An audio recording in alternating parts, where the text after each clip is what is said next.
And we're live. Hello, everyone. I'm Crusader Jackaran. I want to introduce my guests today. We have Evedalion and Nerahjj. And as per usual, we have the Benefactor here. And today's topic is game platform. And we have quite a diverse cast here to talk about exactly that. All of us have different experiences of different gaming platforms. And so it's going to be great. It's going to be great having this conversation.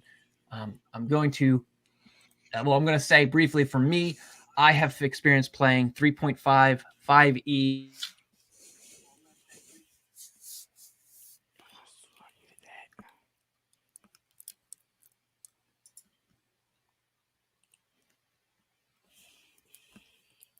Everything's okay in there, buddy? Yeah, I lost sound on you, Jackaran. Yeah. I hear you. You might have disconnected. Isn't that a cup of joy? Well, while that's happening, as everyone already knows, I am your friendly neighborhood benefactor. And I'd like to welcome you to our 9th session here. With the other two guests, I'd like to introduce ourselves, starting with our guest that we had beforehand, Mr. Eve. Hello. Glad to be back. I'm And, excited to talk about, the different game platforms that we have experienced. and our new guest here for today. Would you like to introduce yourself and explain who you are? I'm Nerahjj. I've been around for a little while, about 20 years of RPG experience since I was a teenager.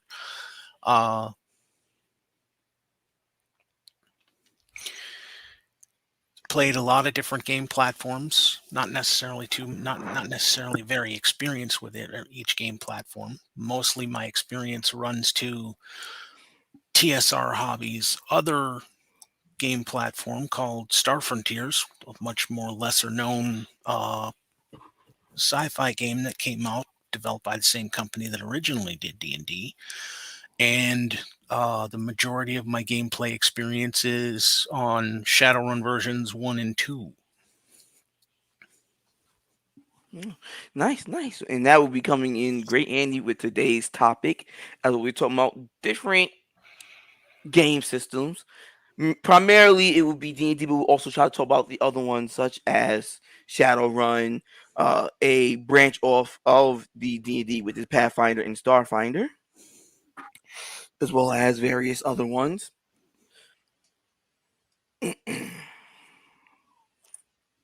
Hopefully, my co-host will be back sometime soon, so that we can have an official start. I don't want to get too far ahead without him here.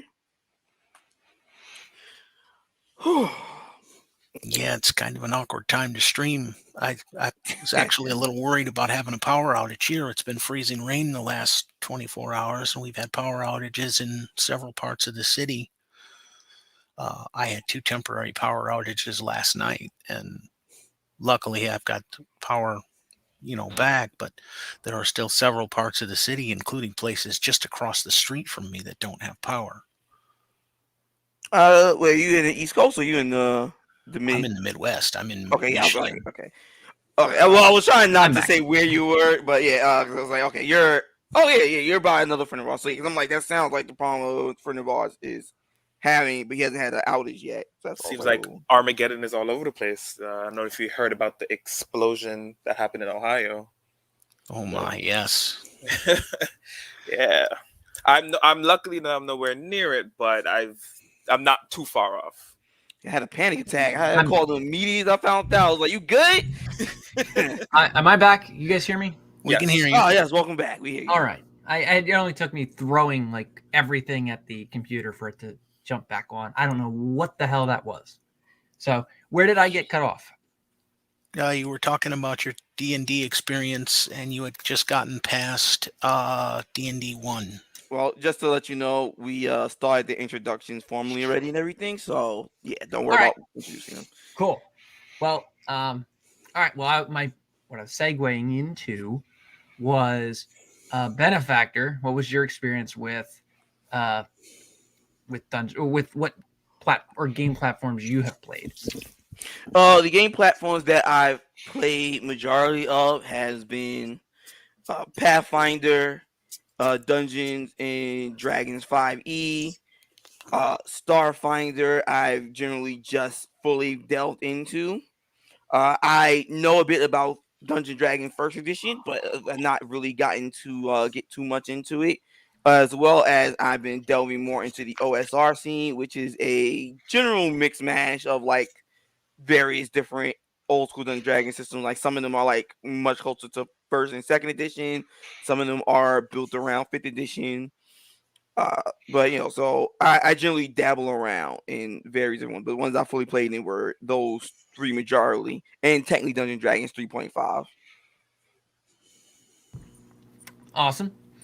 Eve, how about you? Which game systems have you played before? Pretty similar to the Benefactor. I started in Pathfinder, which made me branch off to fifth edition. And I've also, not recently, but in the past 2 years, been really into a Starfinder. I have seen a little bit of Call of Cthulhu and the Cyberpunk tabletop RPG game. I had bought the book for a friend, so I was able to look through and see some of the stuff from it as well. But I haven't played it. So mostly from what I played, 5e, Starfinder, and Pathfinder. All right. And how about you, Nerahjj? What game systems do you have experience playing with? Oh, I talked about this a little bit earlier. I started out playing actually Star Frontiers, which was TSR Hobby's other game platform. I've got a little bit of experience with DC Universe game, a little bit of experience with the Hero Dice system, a little bit of experience with the White Wolf Dice system, and I actually played West End Games version of Star Wars for a little while. But the bulk of my experience is actually Shadowrun First and Second Edition. All right. So we have a nice rounded cast of people with their experiences. And I'm thinking about it. I've also played personally. I mentioned this before in the past. I've played L5R, which is Legends of the Five Rings. I'm trying to remember. It's been a long while since I thought about that game. And I looked at the rule book for it. That's like, I want to say it's closer to 3.5 if I remember. So, well, Benefactor, I'm going to go to you on this, to some of your wisdom and experience on this. Where do you think would be the key question of selecting the right platform? Where would you start with your games and how you decide, all right, this is the system I want to use for this game? Where would you start with that? One, always, I've learned now with my time as DM, depending on my players now. highly depending on my players now. I've come to understanding that not all players are great with having a lot of options. I'm sure Eve here will agree with me, as he's watched this as a DM and a player himself, where when you give a player too many options to choose from, so say let's go with the third edition / Pathfinder, where you just have a jumble of feats and all others to choose from, they get selection it's actually word for it too, but it's just like their brain melts at just all the options they can choose from, and they generally don't remember all the stuff they can do and whatnot. And I've learned that even from my own use of like homebrewing 5e to try to make it a little more eccentric. So for me, it starts on the plays I have in my game that makes me choose a platform or not. Because if they can handle having a bunch of feats and abilities, which you've also learned in your homebrew of 5e, that some players just don't remember anything. You give them homebrew, they don't remember things at times that they pick themselves, which is really harrowing. But that's my general thought is for players before I pick players I'm gonna have playing my game before I choose a platform. And then depending on those players, I would choose a platform similar to like either 5e or Pathfinder based on their expertise. Okay. I feel like that's I feel like that's a very catering to the preference of the players. What about you, Eve? I don't want to fight back on that, but I think Eve might fight back on what you just said there a bit. Well, I Sure. wouldn't So fight wh- back, but my thing is the experience that we all share. I feel like we should cater to the players because they are just a part of the experience as we are as the DM. So a system that we choose to the players to participate in to be something that they enjoy as well. If I pick a system that I am in love with, but everyone hates it, what's the point in having them all at the table? You know, it. Fair.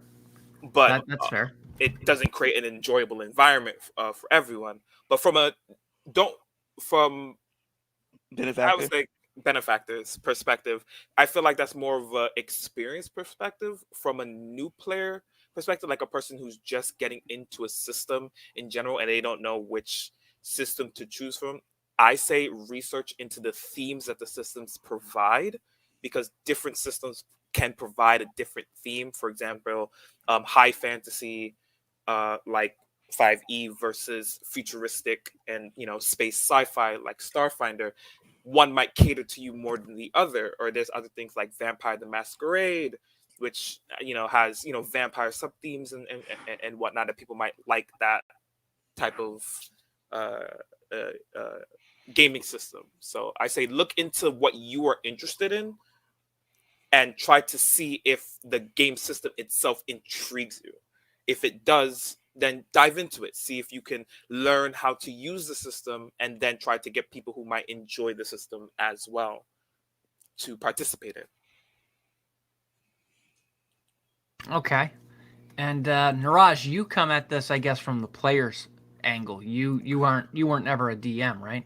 No, not entirely. I game mastered for Shadowrun quite a Oh. bit, actually. That's probably my primary game mastering experience. But generally speaking, my attitude reflects Eve's, I think, on this one. Generally speaking, the primary consideration for me when choosing a game platform was the genre that the game platform represented. I didn't look at the rule sets necessarily as the primary deciding factor in whether or not I was going to play it. I played based on whether or not I liked the genre or whether it seemed like an interesting game to get into.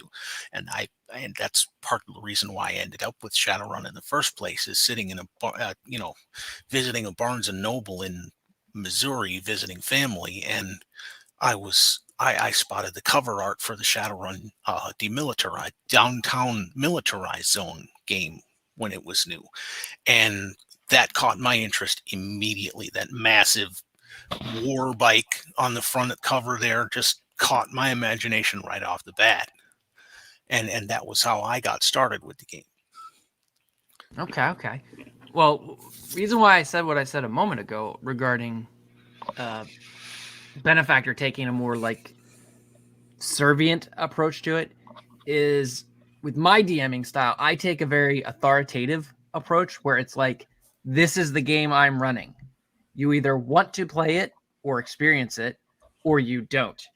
And I don't usually put the gaming system that I'm using, I don't want to say it's right front and center. I usually put like a theme of it, like with the Star Wars D20. I'm running a Star Wars game. And people perk up, Star Wars, ooh, I want to do that. Or they don't. They just dismiss it. They're just like, oh, I'm not into Star Wars, or it's a new system. I don't want to do anything with that. My DC Vertigo game, I put it up front, DC Vertigo Cypher.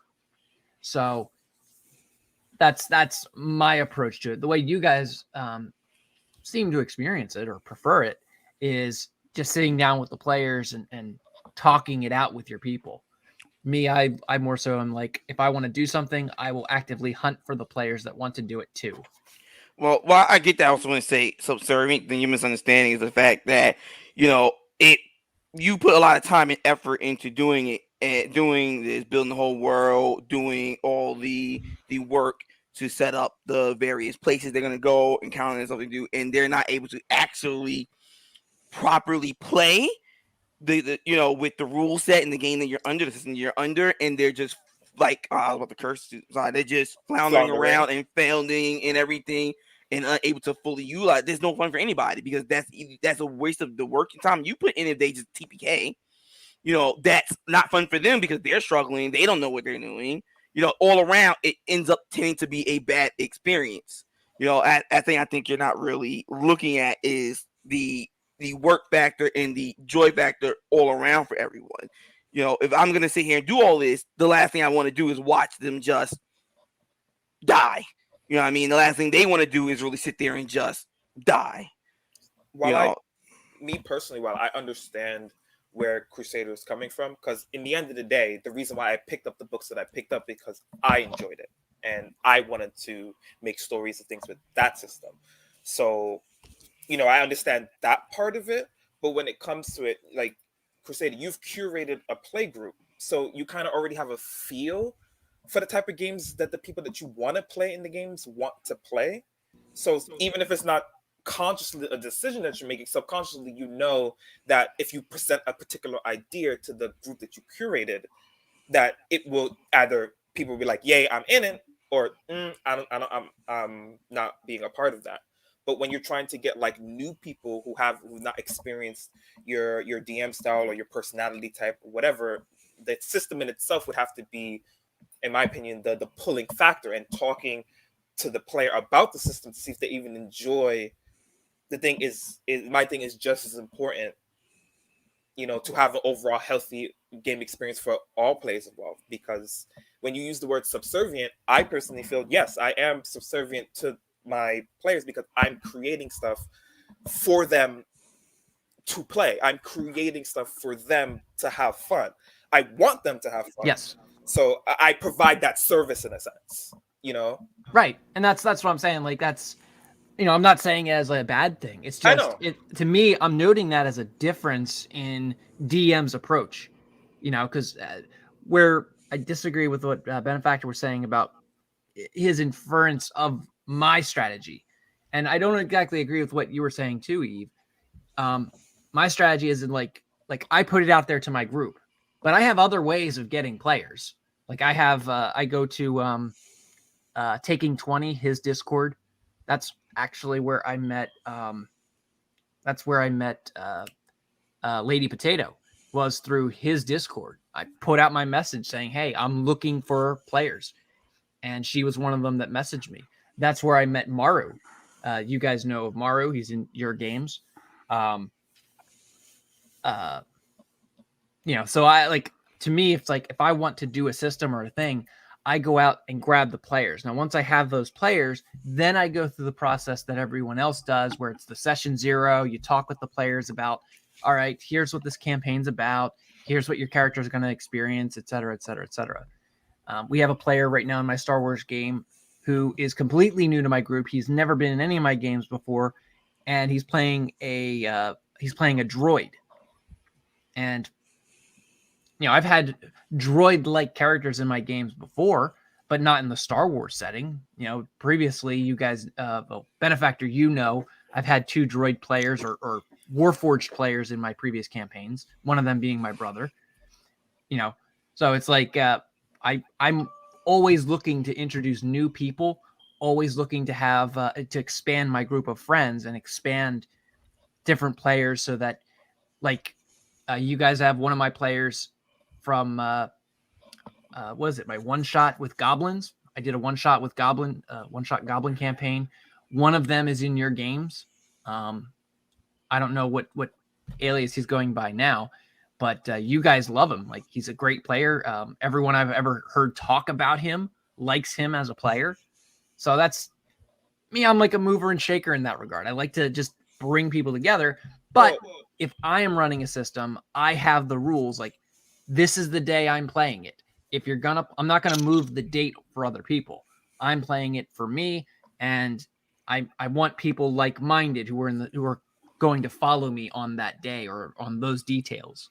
Well, that also works because you have online people. Imagine if you only had in real life people or in those close group of friends that you have to, bring in constantly. I've done the same thing in real life. Where my real life friends, it's like, all right, we're gonna play D&D. It's like, all right, here's the time frame. Now, but what I mean is like able to pull people in. If say none of your friends like the system, you're able online is when you're able to pull random people in that are able to play in that system. Imagine if you weren't able to pull anybody in and none of them were able to actually use the Cypher system. It's an they're interesting. just failing around and dropping and then just dropping the ball constantly. Yeah, because Sure. for what it sounds like is like you either learn the system or kick rocks for your type of thing. It's like, oh, if you don't learn the system, or if you don't like it, well, I don't know what to tell you. This is the system that I'm playing. Bye. Like that's the energy that I'm getting across, which I still think in some regards is a fair thing, because it's like I'm choosing to run the system, and if you particularly don't like it for some reason, I'm sticking to my guns and playing it. But that, like you said, you like making new friends. That could alienate potential a new friend, because maybe if they don't like that system, they might like something else. Is that something that you do would you still keep in contact with that person? And to be like, hey, I'm running a different system, so you can come try this system since you didn't like the system that I was offering before. It's really it's an interesting evolution to the conversation, because I thought the original question was, how do you pick a game platform to play? And I was listing the criteria, what would make me want to play the game in the first place. It wasn't about community building or involving other players. Yeah. Well, that's it. It does tie into that, because if you're trying to come up with a system, like you're trying to decide the system you want to play, as as the conversation has traveled in this direction, it's like, yeah, if your players don't like that experience, they didn't like. If I didn't enjoy L5R and someone were to invite me to play L5R, I would be like, I'm good. Like, you go ahead, have fun with that. But if I had fun with it, I would say, "Oh, I can't wait to play that again. Let's do it." Sure, it's a different tone in player attitude. Sure, entirely. If you've got initial experience with the game platform in the first place, but the question that I felt like I was asked was, what would motivate you to play a game in the first place? And the first thing about it is the game seem interesting? That usually involves the genre and the story more than the game master or the mechanics. You actually have to audit a game in order to learn about the mechanics and learn about the rules and learn about the player group involved.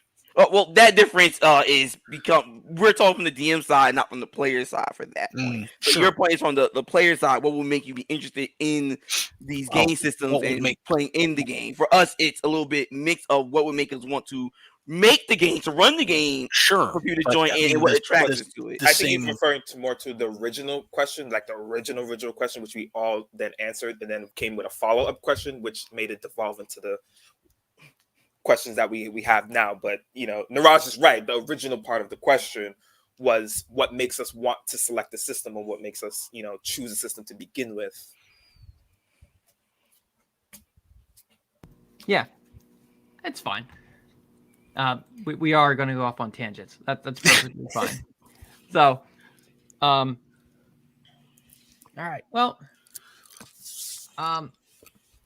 so this is going to go kind of on the point that we were just talking about, is the story.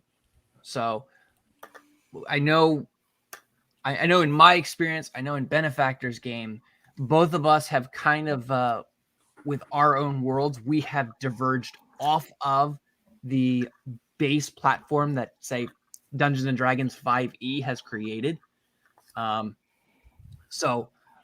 let's go back on track with that and say, what do you guys think in terms of story? Do you guys prefer it to be on track with the story of the game platform, or do you prefer the DM come up with his own world, and that world may be sandbox, but they come up with their own world where they diverge from the standard package of what the game's supposed to be, or the game is released as? Let's start with Nerahjj. Let's hear your opinion on this first. Well, for me, I've had a multiple variety of experience as far as that particularly goes. The original Star Frontiers game that I played very much evolved into a game that was so much more homebrewed than the original game that it didn't even resemble the original game, except for the dice mechanics. Whereas my Shadowrun experience, I stuck pretty closely to the to the universe as it was established because it was extremely interesting and I had points of reference to work from. Whereas with the Star Frontiers game, we kind of ran out of reference points to work from. We were kids then too, so it evolved into something that looked more like Marvel superheroes than it did Star Frontiers. But yeah, it really depends on the situation. It depends on who's involved and whether or not you can keep the subject matter interesting in the changes, or whether the changes add to the game world or whether they detract from it. And that's a significant matter of personal opinion. All right. How about you, Eve? What do you think? Well, it's hard to say. So my introduction into tabletop started off from like homebrew. So when it comes to playing most games, I've always played some sort of homebrew in general. When it comes to me DMing, I also have created homebrew stuff. It hasn't really stuck to any of the lore until recently. The current Starfinder game that I'm running uses reference points from the actual lore that happens in Starfinder, and then continues to build upon it into my own homebrew. So the lore is established. It's happening in the same time frame as all the events happen. So everything that happened canonically in the lore is canonical. But then my own personal insert I put in to have my own personal story within the confines of the rules. I will say that I do like modules as a way for people to try to get into DM for the first time. It's like, oh, I'm unfamiliar with how to DM. I don't like the player's handbook at all, but the modules I feel do a much better job of actually showing you what it's like for encounters and enemies, and how to build a story and follow through from point A to point B, because most modules are broken up into certain parts. Some are longer than others, some 3 parts, 5 parts, etc. But it takes you from a certain level to a certain level with its own built-in story that you really don't have to do much or change, but you can change it if you need be. And I find that really as a good helpful tool for people who or even just dipping into a system. Get a module, see if you like how the system plays, and then if you like it, continue. If you don't, try something else. All right, and Benefactor? Yeah, for me, I don't really mind. I don't really put too much care into that. It's just more of what the DM themselves does with the world itself that I really follow along behind. They want to use say Faerun as the whole setting, and we have all the lore of Faerun leading up to this point. I'm fine with that. As long as it's not made to be something that you force, especially like new people, to really study on, to have a real understanding of what they're supposed to be doing in this world. So I don't really consider that a major play. Now, if you're with a much long running group where all of them are like big, again, Faerun nerds, and you're just trying to make a extension to the already 5e world lore, very like old school time type of thing, then it's like, yeah, sure, we go in it, we go down, we make sure we follow the setting of the world itself and the people and whatnot. But to me, it just comes down to how the person runs it. Example would be that it's like half homebrew, half module game you and I was in, Crusader, where it was just like, do you have any idea what you're doing here, bro? It's like you don't have like no real creativeness or no real like. It's really dull and boring. There was some creativity in that game because he was using a pre-existing map as his template. So he was using an already like a module's background map. And I like my gut instinct now that I'm more experienced is to say, well, that's really cheesy. But when you're on a budget, and I hearken back to me as a kid looking at and playing Dungeons and Dragons, it was like, yeah, I used pre-existing maps and towns and things, and I've told the players, ignore anything you might know about this. Just ignore it, throw it out. This is my game. So I'm going to add my context to this thing you're looking at right now. So, like, I wouldn't exactly say there was no creativity, but it was creativity that he didn't really flesh out. It's like he's because he's new. He was a new DM, so it's like his training wheels are still on, and he's still trying to figure out the fluid of motion as a dungeon master. Hey, I probably should have said that better, but yeah, it was just like the way he fused the module and his homebrew was very clunky. So it kind of turned into a bit of a bad experience for someone that's just joining his game, don't really know him that well, and everything. It was kind of just like, okay. Well, it's always an awkward situation as an experienced gamer when you deal with somebody who's relatively new to things too. So I can see where that would add a level of awkwardness to it that otherwise might not be there. Yeah. Which is also why, like, I'm not too critical on things like that. It's like, I'm going to take a step back. Now, what I thought was silly in that game was he didn't know the difference between the cubes. He's like, the cubes, the rules or the book said, the module he was following said that they were 10 feet square. So you have to adjust your battle mat to reflect that. And his solution for it was, oh, okay, I'm just going to blow this thing up so that it's accurate. But then he didn't use the ruler in Roll20 to gauge the size of things. And when he did that, he was like, oh, okay. So then he changed each square block from Roll20 to be 10 feet. At the same time, he made the map larger. And the other players were kind of like messing with him and giving him like different ideas, like, oh, well, no, you have to do this or you have to do that. And then none of them had any experience with Roll20 to begin with. So I had to like chime in and say, no, go back.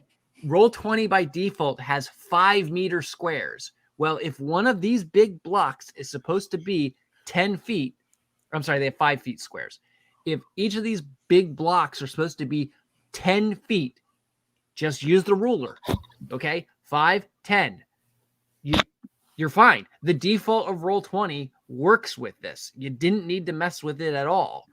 And he was like, oh, well, it's weird. I'm like, no, it's not. Like a 4x4 or a 2x2 square is 10 feet in Roll20 by default. And that's how big the map was when you enlarge the map. That's how it looked. So, yeah, it's a good point that you said. That's like as a seasoned player, you gotta have patience. I try to keep that in mind, but I'm a very judgmental person. I would say for me, going back to the original question, for Dungeons and Dragons, going back to like medieval fantasy, I've played the Faerun type games. I'm not really into them too much personally. It could be that I just never had a DM that was really into that lore. I like the more of the fantastical elements of it. Whereas I do like playing in other people's worlds, DC Vertigo being an example of it. And also right now we're doing Star Wars. Star Wars is another example that I love playing in Star Wars. I like those type of environments or circumstances just because I'm a nerd of them. But the game systems, Star Wars, sort of, I would say, being an exception. The gaming systems I use for them really determines how well I like that system. So, like, with Cypher, I love Cypher in terms of playing DC and Vertigo. I haven't played Cypher with a medieval setting. It can be done. Cypher is such a flexible system, but to me, the right tool for the right job, 3.5, I say Star Wars works. I don't know if superheroes would work for 3.5. I don't think it would, because how do you really calculate for a Superman punch where he can blow down an entire house? We used to have many years ago when I was looking up different systems for superheroes, I saw the different approaches that people had, and none of them, in my opinion, really captured what it was to be superhero. Because it's like these systems they would come up with, like, all right, Batman versus Superman, as iconic as that is, it would always come down to the potential of Batman beating Superman with a punch. And it's like, that really shouldn't be possible. Like, the game system shouldn't allow that to happen. So Cypher is the one that I see that says you can technically beat Batman with a punch, but the entire system is designed to talk about the story. So the player shouldn't articulate it like, oh, Batman beats Superman with a punch. It should be, Batman does an elaborate thing, a series of things that beats Superman, and the punch isn't the final blow because it's a lot free form and how Cypher is designed. So, all right. So next thing I would ask, this is towards the DMs here. First part of this would be, do you guys suggest, or have you guys experienced doing battle simulators with any of these systems? Define battle simulator. I was just about to ask the same thing. Sure. Think of chess. It's more like chess. All right. You give your players their character sheets. They make their character sheets, and they go in knowing fully well this is just going to be a grind. It's going to be a gauntlet. There is no role play. We're here just to play your team versus my team. You're a bunch of players. You're thrown into a survival situation or a survival gauntlet, and your objective is to survive as long as you can. Eve, do you want to lead us off on this? Sure. I don't think I've ever created a battle simulator per se, as into like I was like, here's the meat grinder, figure your way out type stuff. I'm more just focus on creating actual just full blown stories. I guess I have done like a tournament style of roleplay where there's really no overarching story. It's like, here's a tournament. The end game is to win the tournament. You guys make your characters. You're going to fight through the tournament, and you reach the end. And but if you win the tournament or lose, in essence, yeah. But basically, that's the closest thing I could say I've done that fits your description of a battle simulator. Well, let me put it this way: have any of you guys played Legends of Dragoon, or like the I don't want to say Final Fantasy quite, but you've played any of those games where when you enter combat, like when you're roaming the world, you're a single character, but when you enter combat, it changes the map to like this battle room, this environments around you, and then it splits the combat to where you have on your side your characters, your party. So it's like 3 characters. It could be like Cloud, Tifa, and Sephiroth. And then on the other side, it's like all of the bad guy units. It has their level on and their health bars on top. You get to see their mana bars. And then it's like turn-based RPG. Yes. Okay. By that point, yes. That's what I'm saying. Like, that would be closer to like a battle sim in terms of what I'm articulating. It's like you basically just have these characters. They have their abilities, their mana pool, their health pool, and then they duke it out in the turn order. Yeah. I made a game using 5e as a base, centered around Persona. And yeah, the fights would be like that. You have to strike the enemy before engaging them in combat, which would either give them a preemptive strike or disadvantage strike, depending on if they miss. And then it would go into that battle arena type thing where it would be them on one side, enemy on the other side.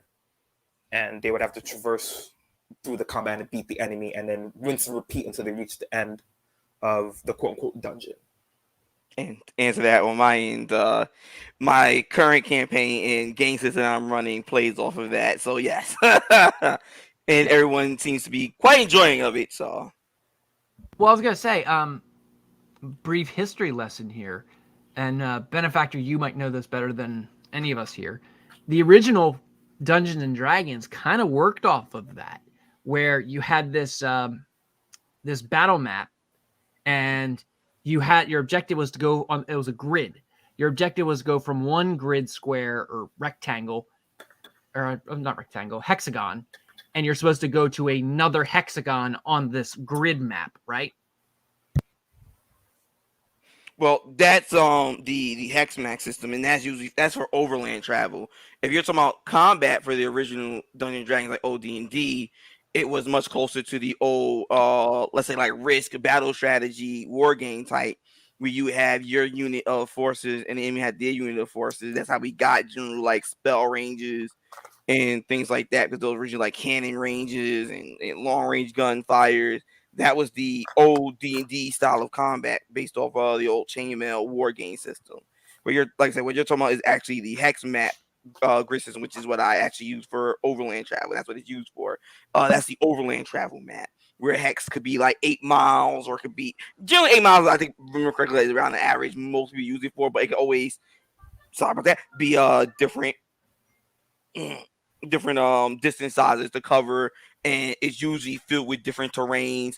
So say you have, this is a mountain area that spans through 8 hexes around this little area. Next to it may be forest. When you go into the mountain hex, it's inside that hex is another like grid of hexes, where it could be like a small forest that's surrounded by a mountain, or a lake, things like that. Like I said, I use that for them in my game right now. I use the hex map for them for their overland travel. Yeah. Sorry. But that's not the same as what you're saying with the battle simulator. Those are two disjointed. You don't do battle on the hex map. You traverse on the hex map. Well, it's similar to what I'm getting at, where I say like you're going through like a dungeon crawl, where you're going from one area, like one combat encounter, to another combat encounter, to another combat encounter. When you defeat the encounters, you then proceed forward. So it's similar, which is what I'm getting at. It's not the same, but it's similar. I've been in I want to say maybe one hex crawl, and it was sort of like to me. I don't know who just made that loud noise. Might want to be mindful of that. But yeah, so it's like there's this like my experience with a hex crawl like that, or a dungeon crawl, is it was like all right, but I don't really remember too much detail about it, because it was sort of just the dungeon master was looking at it like, I'm going to just throw a scenario at these guys and it'll keep them busy. And in my opinion, he really wasn't that creative of a writer or a storyteller. So it was like a lazy way to just give us something to do. And the other players, they were into it. Like they were. Well, sorry, but this goes back to what you talked about like many things ago. Well, hex crawls were originally for the adventure format. It wasn't really for the story hero format. It's for the adventure format. When you do hex crawls, generally particular hexes have events in them. They've actually run into some in mine. So I do a base a little bit like old role playing, where you're moving and combat does happen. But I also have a roller where it's particular events. Not all of it's always an encounter, or let's say a fight encounter. Some of them are times where they would run into, say, people are under attack from these monsters. What do you want to do? Oh, you're gonna run in and save them? Cool. Or it can be kind of where they run into a group, have a little talk, or they find crushed up bones. Or one of the big things they had, which in the play remembered, was they was traveling through the jungle and they fell into a large cavernous trail. No fight, just a large cavernous trail that they took note of, that was just stretching across the jungle, and they had to go in and out of it. So the hex crawl, again, is not meant to be, you can do it with a story thing, but it's really for the adventuring format. It's how the old school Dungeons and Dragons ran, was with the hex crawl system, where you're going through and you either get random you get various different type of random encounter. Maybe you run into a group of orcs, maybe you run into other mercenaries, both they and those mercenaries can be neutral. Maybe you stumble and run and fall into a pond, King Arthur style, and find Excalibur, not the little bit, you know what I'm saying? So that's what that was. So that's not going to call to everybody, because that's not your kind of thing. For me, that would be great, because I like an adventure story. I like being travel around and see what happens. You can make a story around with hex crawls. There's some people that do it on YouTube that show videos where they'll have it like, you have a town here, which is part of this large hex, and maybe they're having trouble with various goblins, or there's a bandit camp at a particular hex that you need to go to, and it has like various stories around there. Well, I'm thinking about it, and you're saying that, and I'm realizing the hex crawl I'm thinking of. I've actually talked about it before. It's the one where this guy had this dragon lich, and he would drop it onto the game board just to flex on us players that he had a dragon lich icon for the game. This was on Roll20, so it's online. But he's just showing off, hey, look at this awesome dragon lich. I could, at any moment, I could take this thing and spawn it right on top of you guys. And like the other guys are like, oh my god, it's a dragon lich, oh my god. And I'm like, are you doing that, DM? Like, are we? We're level 1. Are you throwing a dragon lich in the middle of the road, in the middle of what we're doing right now? And he's like, oh, I'm just playing around. And I'm just like, what are you doing? So it also could have come in with, for me, in my experience, it could have just been that I'm expecting like role play. I'm expecting genuine focus on the story. And this guy really had nothing. It's the guy I think I've mentioned before. He had us encounter on our way into town. He had us encounter a shopkeeper. And he emphasized, pointed out this shopkeeper. Of course, everyone wants to talk to the shopkeeper. And the shopkeeper has video game gold. So he's like, oh, I can sell you guys something. And it's like, all right, what's the cheapest? Or after we realized he was too expensive, it's like, what's the cheapest thing you got? The cheapest thing I have is 18,000 gold. And all of us are sitting in the party with like 10 gold. Like our combined gold was maybe 30 gold. And like people were willing to pay us for quests. It's like, oh, we'll pay you 5,000 gold. So it's like, but we actually have to complete the quest. So I was complaining to the DM afterwards. I was like, why are you having us meet this guy? Like, it wasn't like it's like, as you said, it was an event. It's like, if I didn't know any better, he rolled on a table and this is what spawned. But he didn't do that. He was just, hey, this is a guy who I want them to meet when they enter this town. So when they enter this town, they meet this guy, even though he's completely useless to them. Well, again, the whole thing with the Lich Dragon, I'm gonna let others also like kind of get their comment in. You run into jerk redeem is nothing ever new. You just run into jerk redeem, But in true fashion, you could have that kind of event. Generally, the advice people give when you have those kind of things, where they say the ancient dragon is, say, the quote random encounter for your hex crawl, the hex space, is generally, I've done it to, well, I don't know if you was there that day. I've done it with the Monster Hunter one, where a thing flew over you guys and you guys noticed it. So you guys noticed in this area was a giant bird creature that flew over. Usually, that was the giant bird, right? That was the giant bird, right? It ended up landing down and blasting everyone with lava or some crap. No, that was in Scion, where you guys were in the wrong place for your particular thing, because you guys went into an area that was one off, but you went to an old area. So right? You came across the red dog, that area? Yes, but no, I'm talking about the other game, the other one where beside the point.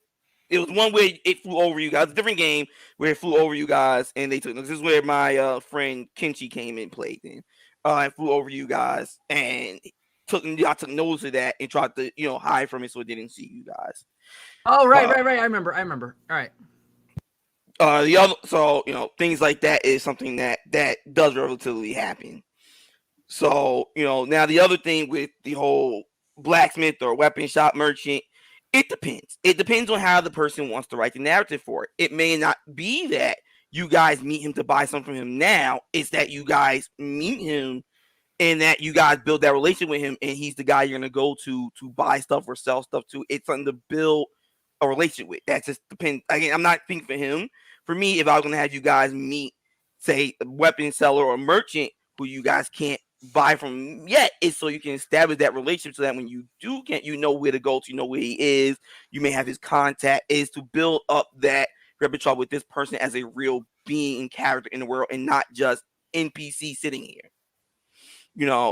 So again, that's very heavy dependent on the DM. I don't know what his reasoning was for showing to you, but in that same situation, for me, it wouldn't be for you to immediately need to buy something from him. You're meeting him to build that relationship with him of trust. You never know. Maybe you build a relationship with him, you get a discount when you come in. So it's becoming very loyal customers to him that you keep going back to. You got, think you may get a discount from him. That is something that's very plausible.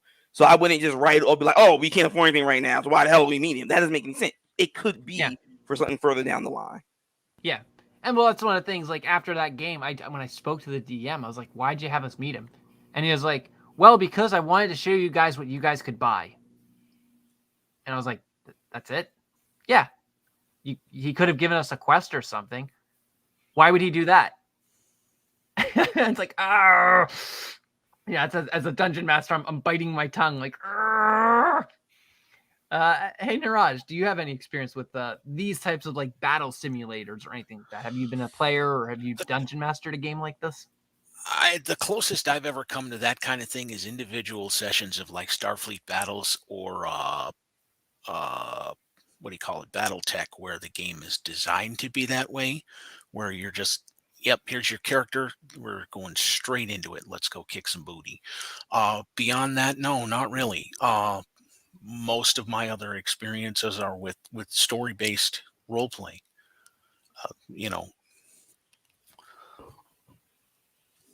All right. So then we get down to, and we're probably going to draw a line on this. And I'll let Benefactor lead us on this one. But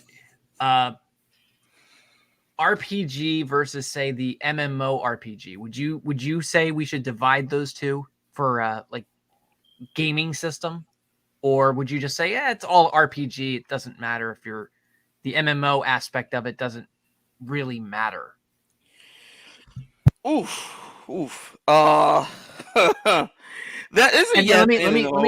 Let me add on to that. Okay, my brother is right now running a game, a 5e game, which he is running effectively like a multiverse. And this past Christmas, I already told the story about what happened at the Christmas party, but that game is tied into his multiverse of games where he has, right, not multiverse, it's a universe where he has, he's running it online, and then he's also running it as one-shots with other people. And the things that happen in these other games impact the other games that other people are playing in his game or in his world. So, in that regard, I think that it's kind of like an MMO, but would you draw a divider and say that's not really an MMO? It's more just an RPG. Well, we actually have something. This again goes into a lot of my stuff when going to like the old school way of gaming and things like that. It's called West Marches, where you generally say if you are a dungeon master and you have multiple different groups during different days, but that you're running the same world. It's a sandbox world where you have different groups do something that may affect another group the next day or the next week they come in. Like say both groups go into a cave, but one group finishes the cave before the other group. Well, any treasure that first group went and took is now no longer there for the next group. You know what I mean? They have to find whatever is left there. It's called West Marches. It's something that's still done today. It's a very old thing where it's a big sandboxy campaign, large map to explore. And yeah, so what your brother is doing is really not any different. I wouldn't really call it MMO, but you want to call it the original style of what MMO is. We done before MMO was born. I believe Gary Gygax did it with two different groups before. Again, it's been a while, so don't quote me on the gospel there, but really not that brand new. It's something that if you say with your Star Wars game, if you ran a Saturday and Sunday group and it's the same exact world completely, right? What we do would affect what happens at party. Like say we were a bunch of smugglers and we blew up the Empire ship. Now, when the other group comes in, it's more soldiers there, and they're like, why? Oh, well, these group people apparently had blown up one of the Empire ships, so now they're searching around for everyone and checking everyone. It has something that will then affect the next group. That's really new. I guess I would put it more just RPG in general, more than MMORPG or regular RPG, but we have a term for it. It's West Marches. Okay. Eve, anything you want to chime in on that? Any weight you Uh, want to throw in? I don't even know how to define if a game is more MMORPG or RPG. Right? Do you have any experience playing an MMORPG? Plenty. They're my jam. But um, I- okay. So in terms of tabletop, what would be the defining thing for you that would make you classify it as an MMORPG versus an RPG? That way, I could better gauge my answer. Well, that's actually my question to you. You know, do you draw a distinction, or do you just say no, they're all RPGs? Well, my thing is the main thing about RPGs is the story and the roleplay experience. While MMO, it's the grind to end game, to the experience end game content and loot. Loot is like the primary thing that's focused in MMOs. It's I have to get the best sword, or I have to get the coolest shirt, or the best hat, or the best mount, or you know.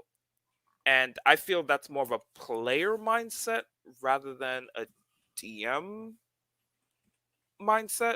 I have not experienced it on a DM front. I myself haven't done it where I created a game solely based off of like loot or for them to reach the end game, like the overall be all goal. I normally, me personally, create games that they experience that has an end game. You know, there's an objective, obviously, but it's more of like the journey along the way. You know, what you do to get there is more Yeah. important than actually just getting there, because at that point you could just slaughter everything indiscriminately and get to the end game, like. And I don't want to encourage that type of mindset. It was like, oh, we just trying to get to end game, so who cares about our decision, who cares about our choices, we just want to make it here, do whatever, say whatever, kill whatever, let's get there, you know. Yeah. Well, that seems to be something that I don't know about you guys and what games you guys might play going out there into the world.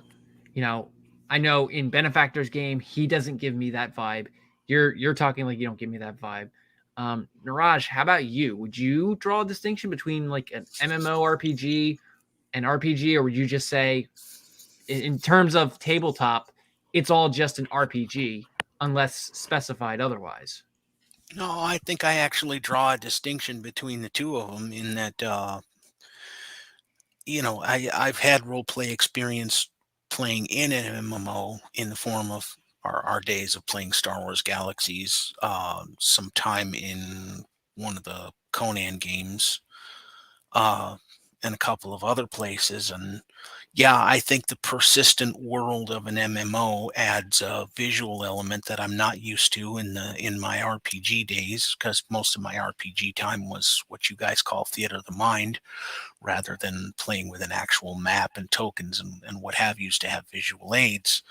And so the MMO experience actually was a marked difference in that you had a lot of visual input with the MMO that you didn't get with the tabletop, or that I didn't get with the tabletop games.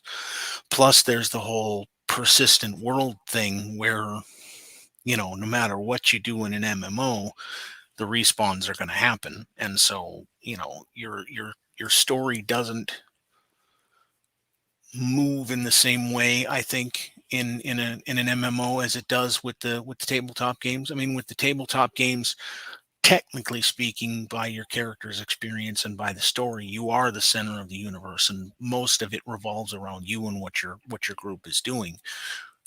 Even though it's not technically supposed to be that way, and with the MMO, it's much harder to recreate that level of experience of the game. So there are marked enough differences between the two. I think I distinguish between them, even if you can get most of the same enjoyment out of both. I have a question for you. But does that equate to tabletop? Can you have an MMO experience while tabletopping? Can a DM create an MMO experience in tabletop gaming? Who's that question for? Oh yeah, you didn't address the Nerahjj. question soon. No, Nerahjj. Sorry, I should have. Thank you. He was the last one speaking. Sorry. Apologies. I think it's I suppose it's possible. I've never had that particular experience replicated in a tabletop game. Yeah, because I I draw that distinction as well, that you expressed. I just don't think that it applies to tabletop because they're formatted differently. Like you'd have to go out of your way to create an MMO experience in a tabletop. Well, yeah, I mean, honestly, I guess it depends on the type of experience that you're kind of trying to replicate, because I'm absolutely certain that it would be no trouble whatsoever to have a kill stealing loot rip off show up in my tabletop game and mess everything up while I was grinding for, my sword or grinding cash. There are a lot of interchangeable things, I think, between the two. For me, mostly the distinction is the visual element. I see. Because for me, the distinction is more of the action element. Like, what are you doing in a role playing game versus what your main goal is Yeah, for RPG. there definitely is that too. If we're talking about a shared world experience, like I said, we do have that, which is called a West March. I said that would probably be the closest I can say, but it's not the same way as the other two are describing for them the Yeah. MMO thing. So I would agree with them on that front. Like I said, if you want to have a shared world where you have like a Saturday and Sunday group, and what one group does affect the other group because it's that shared world, which is the closest you'll get to that MMORPG kind of style, then let's say yeah, it'd be like a West March. Yeah, the other major distinction for me between the two is that the MMO has a respawn, and the tabletop game, the respawn is not nearly the same experience. It involves writing up a whole new character and scrapping all of the work that you've done on the previous character. Whereas with the MMO, you just start at the cloning facility and start where pick up where you left off. Well, I would say I've seen games. I haven't played in any of them, but actually that's not necessarily true. The Hex Crawl I was just talking about, in that game, the DM was telling us like, okay, if you guys die, you guys will respawn at the previous town, and it was like he was making up that rule as he was going, because like as he was saying it, he was realizing the dangers of what that means. So he's like, well, you'll respawn at the previous town, and that means you get separated, and that means you have to go all the way back, and your party will have to backtrack to get you. And it's like, right, but what if we call your bluff, DM, and we say, sure, like we'll backtrack, like, or I'm gonna walk it by myself, like, so yeah, it changes. I think it changes the danger elements. It changes the danger element seriously to know that your character is not going to be wiped from existence. No. I And actually that. So I thought you. I mean, interrupt you. Sorry. Go ahead. yeah, no, that was pretty much the gist of it. I was gonna say I can see that different from an MMORPG versus RPG. I just consider that, you creating a very game like feel in general, where it's like, oh yeah, you died, your last respawn point, your last save point, have fun there. It's like, they will still be continuing, but you're now your last save point. You all have individual save points. To me, it's just regular. This is a very gamey feel. You know what I mean? Where there's no real like consequences for your character dying, besides a slight inconvenience. Actually, I have a story about that in particular. An please share. ex friend of mine made his own like zombie type apocalypse game. Now he was a big fan of World of Warcraft, so he basically made his own Culling of Strathholm event, where the place was like overrun with undead, and they had to go in, basically save as much people as they can, and obliterate the undead and prevent the undead from leaving and spreading apart. And he created like a pseudo save point system, right? But he himself made the encounters so difficult, and how to traverse it so bad is that they kept dying, and they couldn't progress. They would get to the save point, restart to the save point, and then not make any progress because they can't get past a certain point, and they would just keep doing it, and eventually they all ended up dropping the game because they couldn't actually progress in the story. They were just stuck at this perpetual save point because they can't get any new items, they can't reset their health, they can't do anything that they do to, you know, change the events that they've already went through because the save point, the save state. You know, so whatever items that they had during the same state was that. Any items that were damaged were at its same, whatever health it was, whatever mana they had, or whatever was saved at that save point. And they were at, I think they saved in a very like awkward position too, so they couldn't even backtrack to like leave, so they, without getting like swarmed. So I'm like, when I got a chance to talk to him, like, how did you expect them to even do this? Because it sounded like he just set it up for them to just die a miserable death. Sorry not to laugh, but Like, because it was something about What was the answer? if they take a certain amount of damage, they become partially infected, which reduce the healing that they receive. If they get too many times, then they are infected and they will turn. And he was using Pathfinder at the time, and at low levels, it's very easy to get hit and be hit. So they were just taking damage after damage, and eventually they ended up all getting infected and dying. And he was like, I didn't think this through. That was his answer. It was, I didn't think this through. I'm like, you didn't run scrims to like create fake characters and run through your own stuff to see if your players can even handle the business. You just threw everything at them and was like, figure it out. And they couldn't, because he himself didn't, I guess, balance it correctly for the number of players and their abilities. I think he started them out at level 2, so they barely had anything. Most of them could just attack with a weapon, and they had to fight hordes of undead in a plagued city with limited resources. I'm like, you literally set them up to just die. Yeah, that sounds like he was far more interested in the concept than he was the actual event, and that's where he poured all of his enthusiasm is into the concept and didn't really think about how it would actually play out. Yeah, that's what I came to the conclusion of when we ended up talking to him more, and I actually expressed that to him, and you know, he agreed that he was just so hype with the idea of creating this thing that he didn't actually consider if they could actually do the thing. He ended up going on to make another campaign that a whole bunch of other people dropped, including myself, and then he ended up, I believe, stopped DMing in general. What was that campaign? He called it Samurai World. It was supposed to be an Eastern themed. He was also using Pathfinder as the system, but long story short, like, he had us all. There was no meet in the tavern type event. He had us all separate. We were supposed to join something called the Order of the Golden Lotus because the government was oppressing the people, and the government had like different factions with different leaders who were using and abusing their power in some way. There was a person whose nickname was Red Fox, who I incorporated into my backstory, my character was a wizard, who slaughtered my entire school and my mentor of wizardry. And I swore that I'd get vengeance on the people that, you know, killed my friends and my mentor.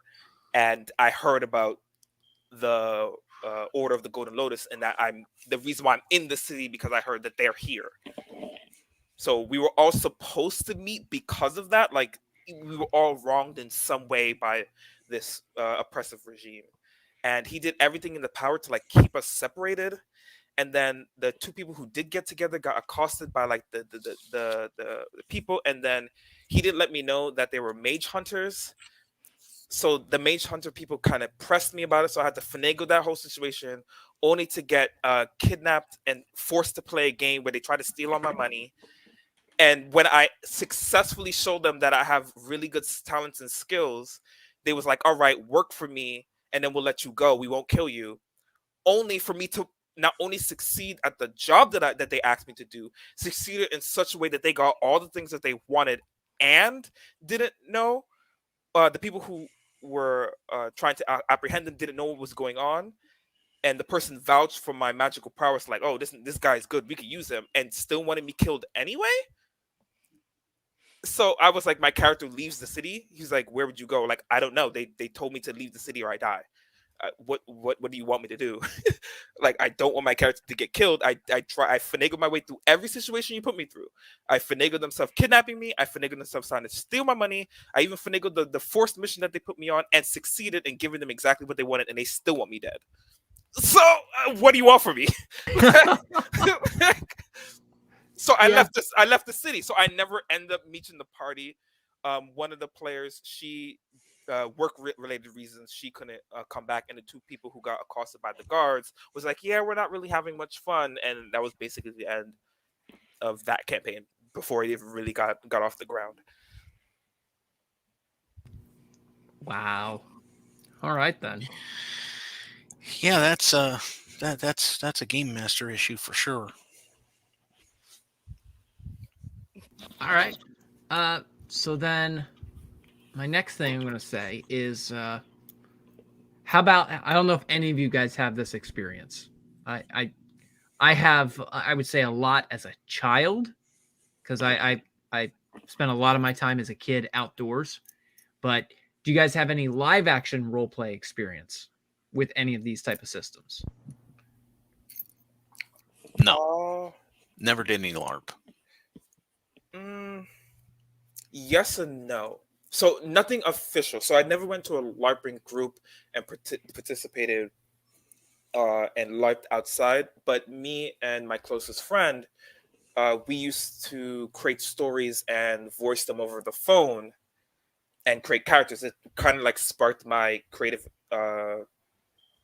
spark in a sense, which led me into D&D. It was like, I guess, my catalyst. It's like, oh, I could do this, but in D&D, definitely I'm down.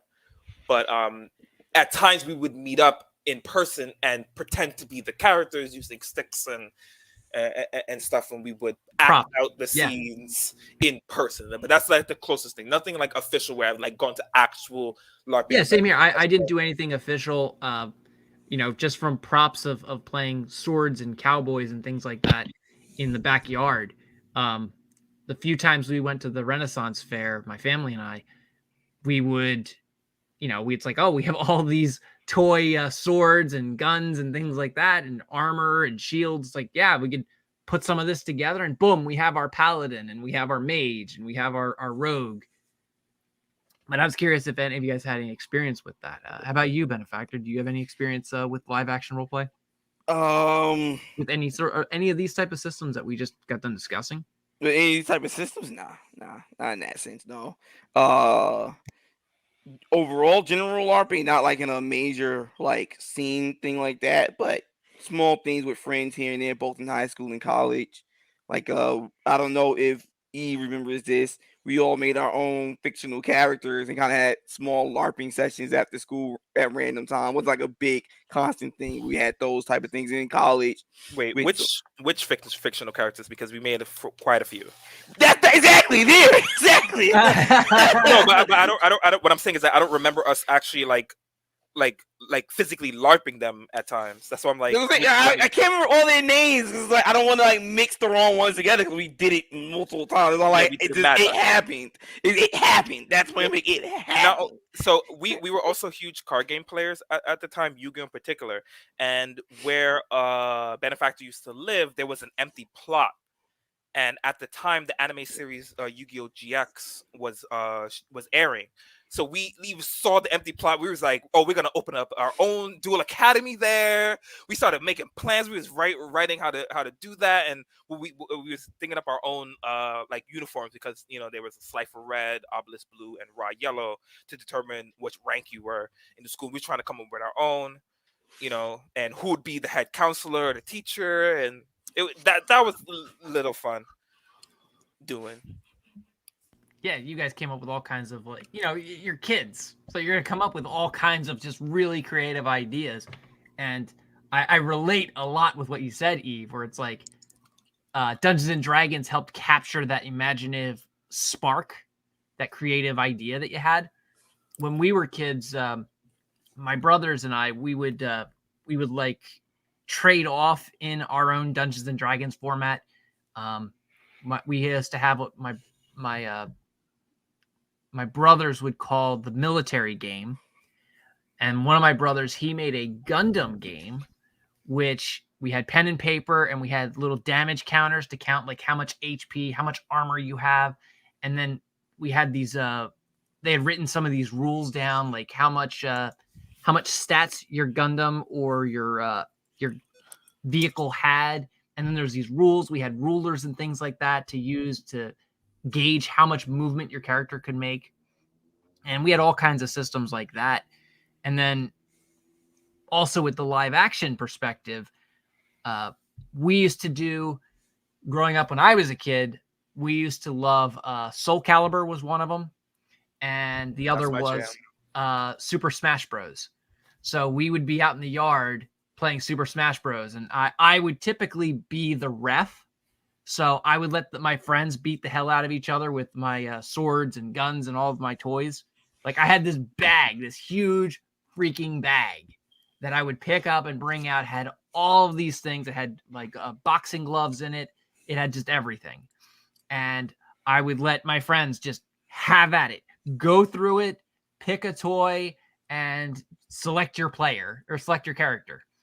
And it was just, it drove my parents nuts because we're screaming in the yard. We're running around the house all day and we're doing this till like 10 o'clock at night. And so like, they're like, people are trying to sleep and we're kids. So we don't grasp that concept. Yeah, that might be actually why I don't have similar experiences to you guys, because I'm, I think, 15 years older than most of you.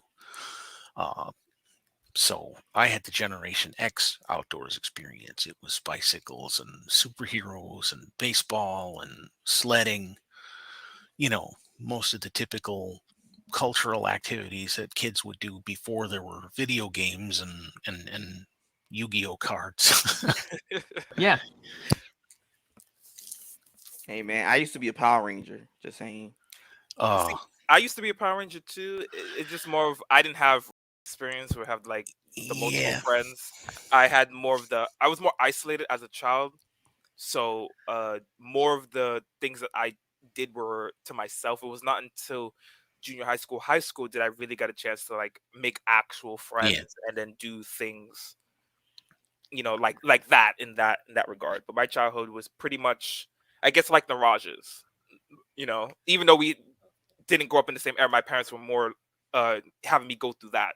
So I went through like Boy Scouts. I went camping a lot, scavenging, fishing, biking, that kind of stuff. We played superheroes and we played Voltron. I think the last time I actually played superheroes was a group of classmates, and four of the boys almost got into a shouting match and almost got into a fist fight over which one of them wanted to play Wonder Woman. So, All right then, that's interesting. I thought it was I thought it was funny, and it's still funny to this day. This was when Wonder Woman was still on television. Linda Carter doing the spin. Yeah, doing the spin. That's in the visual right. jet. That iconic costume change spin. Hey, I have plenty of friends that, they look at Wonder Woman as like, she's a badass, and it's like, yeah, I want to be Wonder Woman. It's like, oh, all right, And I remember growing up as a kid when we play Super Smash Bros. Some of my friends would want to be Batman, and Batman was such a strange concept to me then, because it's like, all right, so this guy goes out here fighting, and his only real thing is he has a mask and he throws little throwing stars, and he punches people. Like, okay, if you want to do life on hard mode, You're forgetting the most iconic part of him, that he swings around on a rope. So much so iconic that Spider-Man was actually inspired by Batman and his swinging on a rope. Sure, but like I said, as a kid, I'm looking at this like Rocky Balboa is a greater, stronger character than Batman, because Rocky Balboa's punches, like, he took on Ivan Drago, man. He took on Apollo Creed. So like Batman versus Rocky, Rocky's just going to completely trounce Batman. This is the logic of a kid. Sure. I don't know. My logic was different. I don't know. I always felt like Batman was a beast. As a kid. Well, I was also like very pro guns, and so it's like, as a kid, it's like Batman doesn't use guns. Yeah, So, but in the same 90s animation, all I ever saw was this nigga dodge bullets. Like all he did was like flip and cartwheel, and it was like, so you're faster than bullets. like yeah. It's true. So I was like, who needs guns when I could just flip over them and like karate chop them in the back of the head? Now I was a big Power Rangers fan, so seeing him do all the acrobatics and stuff like the Power Rangers, like I was like, yes, give me more. Like like yes, Batman. Right. But see, I'm also looking at it like when I was growing up, we also had Spawn. So like I'm in the era of Spawn. So it's like, all right, so you have Spawn who is capable of all the acrobatics, but he also uses guns and he can just basically make whatever he needs. So like I get how people see Batman as cool, but it's like Spawn is over here like 10 times cooler because he has a grenade launcher. Yeah, I always had trouble with the Power Rangers. The Zords made them really relatable, and the martial arts were really cool. But the problem is they had they had adversaries like Rita Repulsa, whose greatest army is made out of thousands of puddles of clay. She's got putties for minions. She doesn't even have real soldiers working for her. She's just got putty. Yeah, but for me, that was the most amazing part about it, because there was a few episodes where the putties were made to have the similar powers as the Power Rangers, and they could morph. It was like the putties can be whatever they wanted to. Now, granted, they were utilized in that way, but the power of clay meaning they could mold whatever they want. And when Zed came in the pictures and the putties got an upgrade and the Power Rangers was punching them, it's like, why aren't they dying? Like, what's happening? We can't. They're not getting beat like no one. They're like, punch the Z on the chest, the big Z.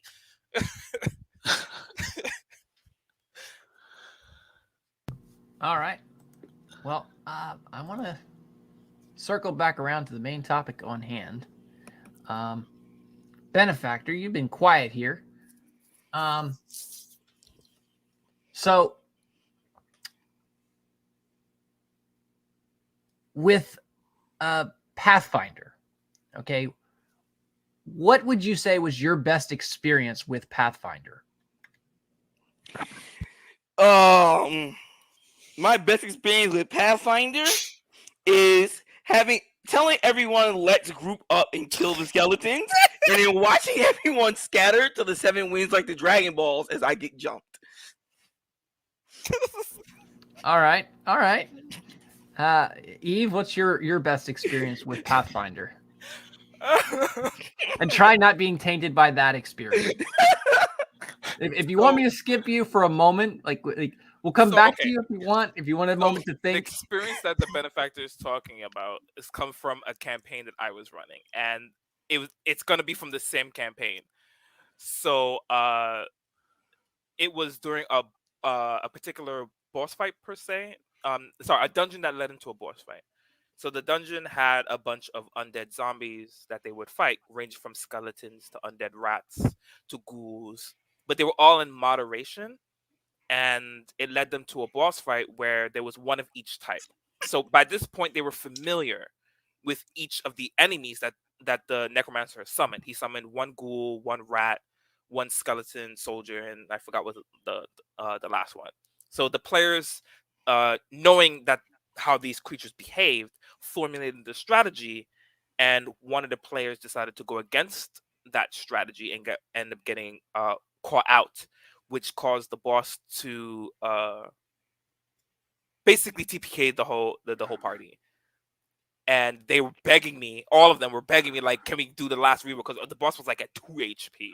And the character who needed to hit missed before it was the boss's turn for him to just wreck everyone. So they was like, come on, please, just let's reroll. Let us roll. And it was just seeing how they were doing so well throughout the whole dungeon to all just die a horrible death because one person made a mistake. One of my greatest things. I loved it. All right. Nerahjj, would say I'll let you choose which game system you'd rather say is your best experience with it. Well, I can honestly say I don't have any experience with Pathfinder. My favorite experience would be the first time I game mastered Shadowrun because my group was creative and funny, and it was an interesting scenario. I don't remember the exact scenario at this point. There was either a rescue mission or an extraction, and the target was inside an apartment in an apartment building where they were trying to assault. And it just so happened that the bad guys had uh not only were they in the one apartment, but they were also in an apartment across the courtyard, uh within sight of what was going on in the apartment. And the group was having trouble breaking down the door. They were in a gunfight in the hallway. It was dangerous, it was deadly, and one of my players decided it took me a moment to understand what was going on, which is what made it even more funny. Because in the middle of this gunfight, he says, "All right, that's it. I'm going downstairs." And he spent 5 rounds going downstairs to his motorcycle. And he gets down there to the motorcycle, and I say, "Okay, you get to the motorcycle." And he says, "All right, I'm going back upstairs." And it took me a minute to realize that he was going to ride his motorcycle back up all those flights of stairs back to that hallway so that he could ram himself through the door. All right. And he actually managed he managed 4 dice rolls. He didn't get shot. He busted through the door. He was going so fast by the time he got to the door that he actually almost went out the window, because he went through the door and hit the wall and then almost went out the window, but he managed to hold on to all that. And at the end of it, while they thought they were all having great, that's when I deployed the dwarf with the Panther cannon from the other apartment, and everybody had a gas. They managed to survive and get the job done. But that was one of the best experiences, one of the best game experiences I ever had. That was before the player. It was it was a new game to us, and we didn't get caught up in the minor stuff, and the personality conflicts hadn't started. Because when you have game players long term, sometimes the personality conflicts start up, and that was one of my most fond memory of Shadowrun, even though I played it for years afterwards. All right. Uh, for me, I'm gonna say probably I have a few really good memories, but I'm gonna say probably the best was with Eve, Benefactor, and Clank. When I asked them, they're about to do a boss fight, and I asked them, "Do you guys want me to scale this fight down for you three? It's supposed to be a 5-player fight," and they were like, "No." And then they told me afterwards that was like, well, I found out afterwards that this was like the best experience you guys have had in in like someone else's game. So I was like, all right, that's a good memory for me. That's great. I'm very glad that my players had that much fun, and I was also very impressed that they took that encounter head on, a 5-player encounter. They took it on 3-player, and they survived by 1 round. They just narrowly missed a complete wipe. The reason why for me it was so enjoyable because there was very few situations where I was able to utilize my whole kit in its earnest. Most of the times encounters as a player, I only get to use half of what I can do or very little of what I can do before the encounter either ends because other people are doing things too, or it just wasn't that challenging enough. So with the difficulty of being 5 players, I had to do more than what was normal because there's 2 people missing, and it allowed me to use every single item that I had already gotten from you, like your tactician's I think it was a cloak, was it? But it allowed me to use the special abilities of even the items that you gave me, along with my abilities, and then Yeah. me and the benefactor and the other person, we were all like, it was like a well-oiled machine without really like communicating. We all just knew what we had to do each turn.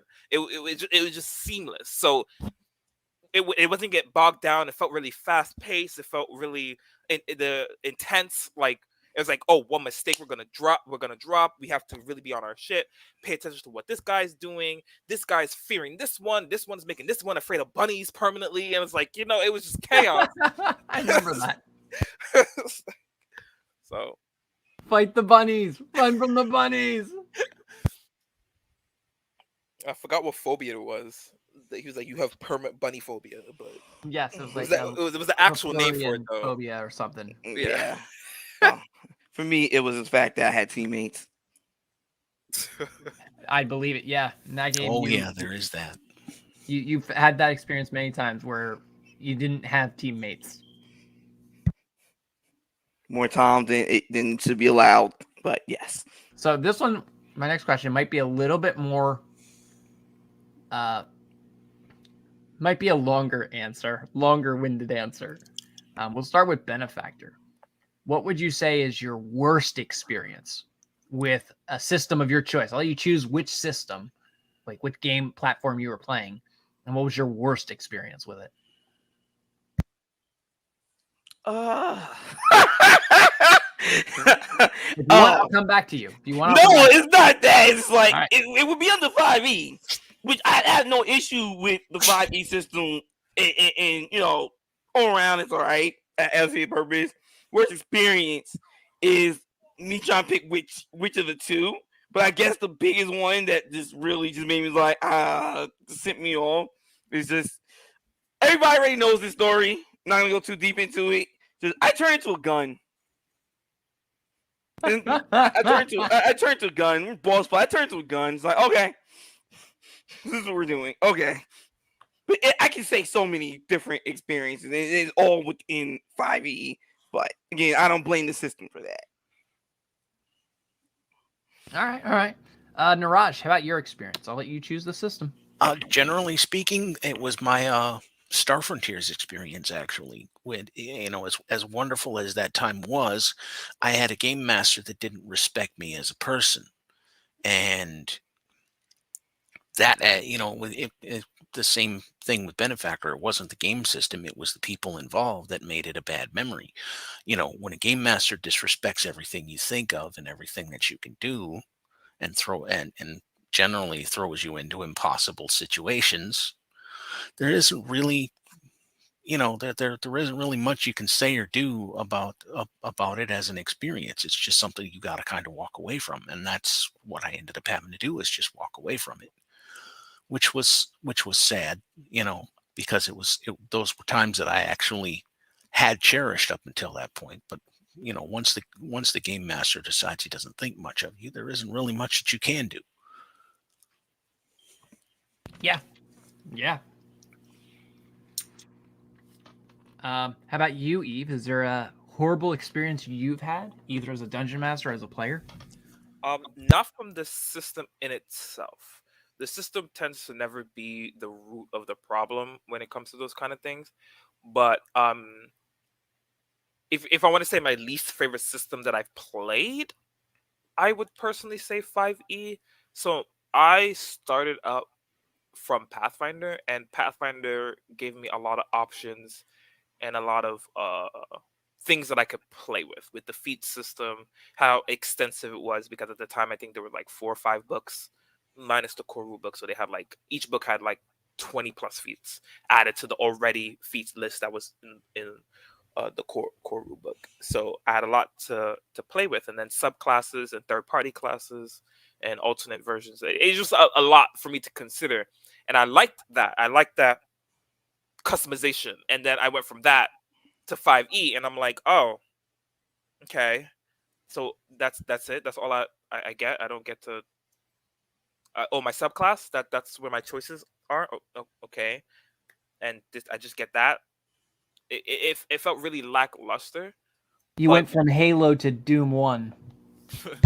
But once I realized that, I can find enjoyment in the role play rather than, what I'm physically doing as the class, that made me enjoy 5e a little bit more and respect 5e a little bit more. I just never liked how limited I felt when it came to building my classes. I felt like the only way for me to make builds per se is to multi-class, like to get variations from other classes in order to make myself feel unique or different, or even special in some kind of way. And I was like, oh, I can't inherently do that with my base class.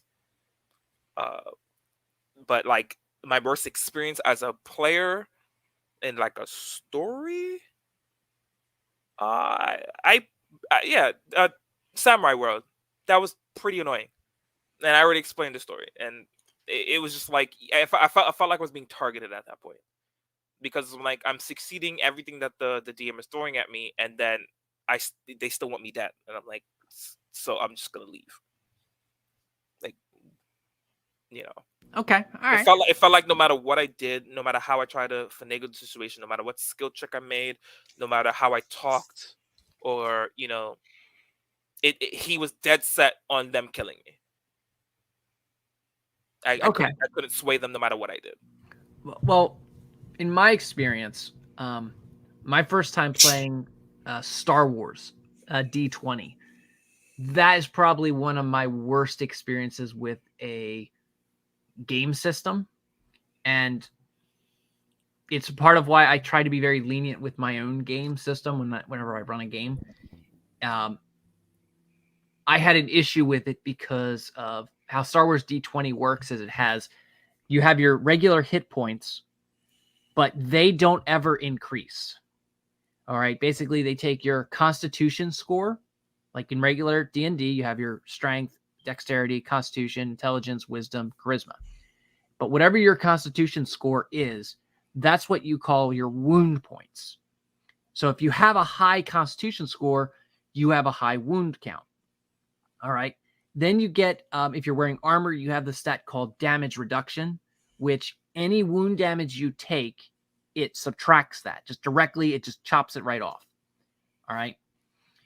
And then they have, as a buffer stat, you have your vitality. And depending on which class you are, you roll a hit die, and every time you level up, you boost up your vitality. Well, the other thing with Star Wars D20 is the vitality to damage factor is way out of proportion, where like at level 1, you get your starting HP based on your class, just like in 3.5 or maybe even Pathfinder or 5e in fact. So it's like, all right, you're playing the soldier. Your hit die is 10. So right out of the gate, you get 10 vitality, and then whatever your Constitution score is as a modifier to that, and then whatever your Constitution score is for your wound points. All right. Well, at the time when I first played, I was coming at my character with this idea of, all right, he's going to be a military guy and kind of just like almost a generic stormtrooper. And I didn't know, or I didn't pay attention to the fact that guns in that game do 3d8 damage. Like that's like the bare, like not bare minimum. That's like the standard. Almost every gun. Sometimes they do 3d6, but as we know, 3d8 is 24 damage at max, and 24 damage on a crit in that game. How the crits work in Star Wars D20 is when you crit, you roll to confirm the crit. If you confirm the crit, max damage. Just instantly, it does whatever the max damage dice of that weapon is, plus any modifiers on that weapon. So if you crit, boom, you instantly get hit by 24 damage. And at low levels, a crit can literally like one-shot you depending on your class. Now, I was a soldier, so I didn't get one-shotted by a crit, but all it took was 2 people firing at me and them both hitting to drop me into wound points. So once you lose your vitality, you then go into wound points. Once you're in wound points, the game articulates like vitality is your character's ability to dodge and weave and roll, where wound points is your physical being, like you get an arm chopped off. So when you take wound damage, it means you literally got hit. And I remember having my, I think I had 12 vitality. I had like a 2 in Constitution, or a +2 Constitution. So I had like 12 vitality, and first shot annihilated my vitality, just annihilated it. So my damage reduction stopped me from taking wound damage. Then the next shot that came and followed up, that tore through my wound and dropped me down to like 2 wound points. And I was like, oh, well, I'm literally 1 round away from dying. So, and the rest of my party was like, nope, we're out. We're not doing this. Like, we're leaving.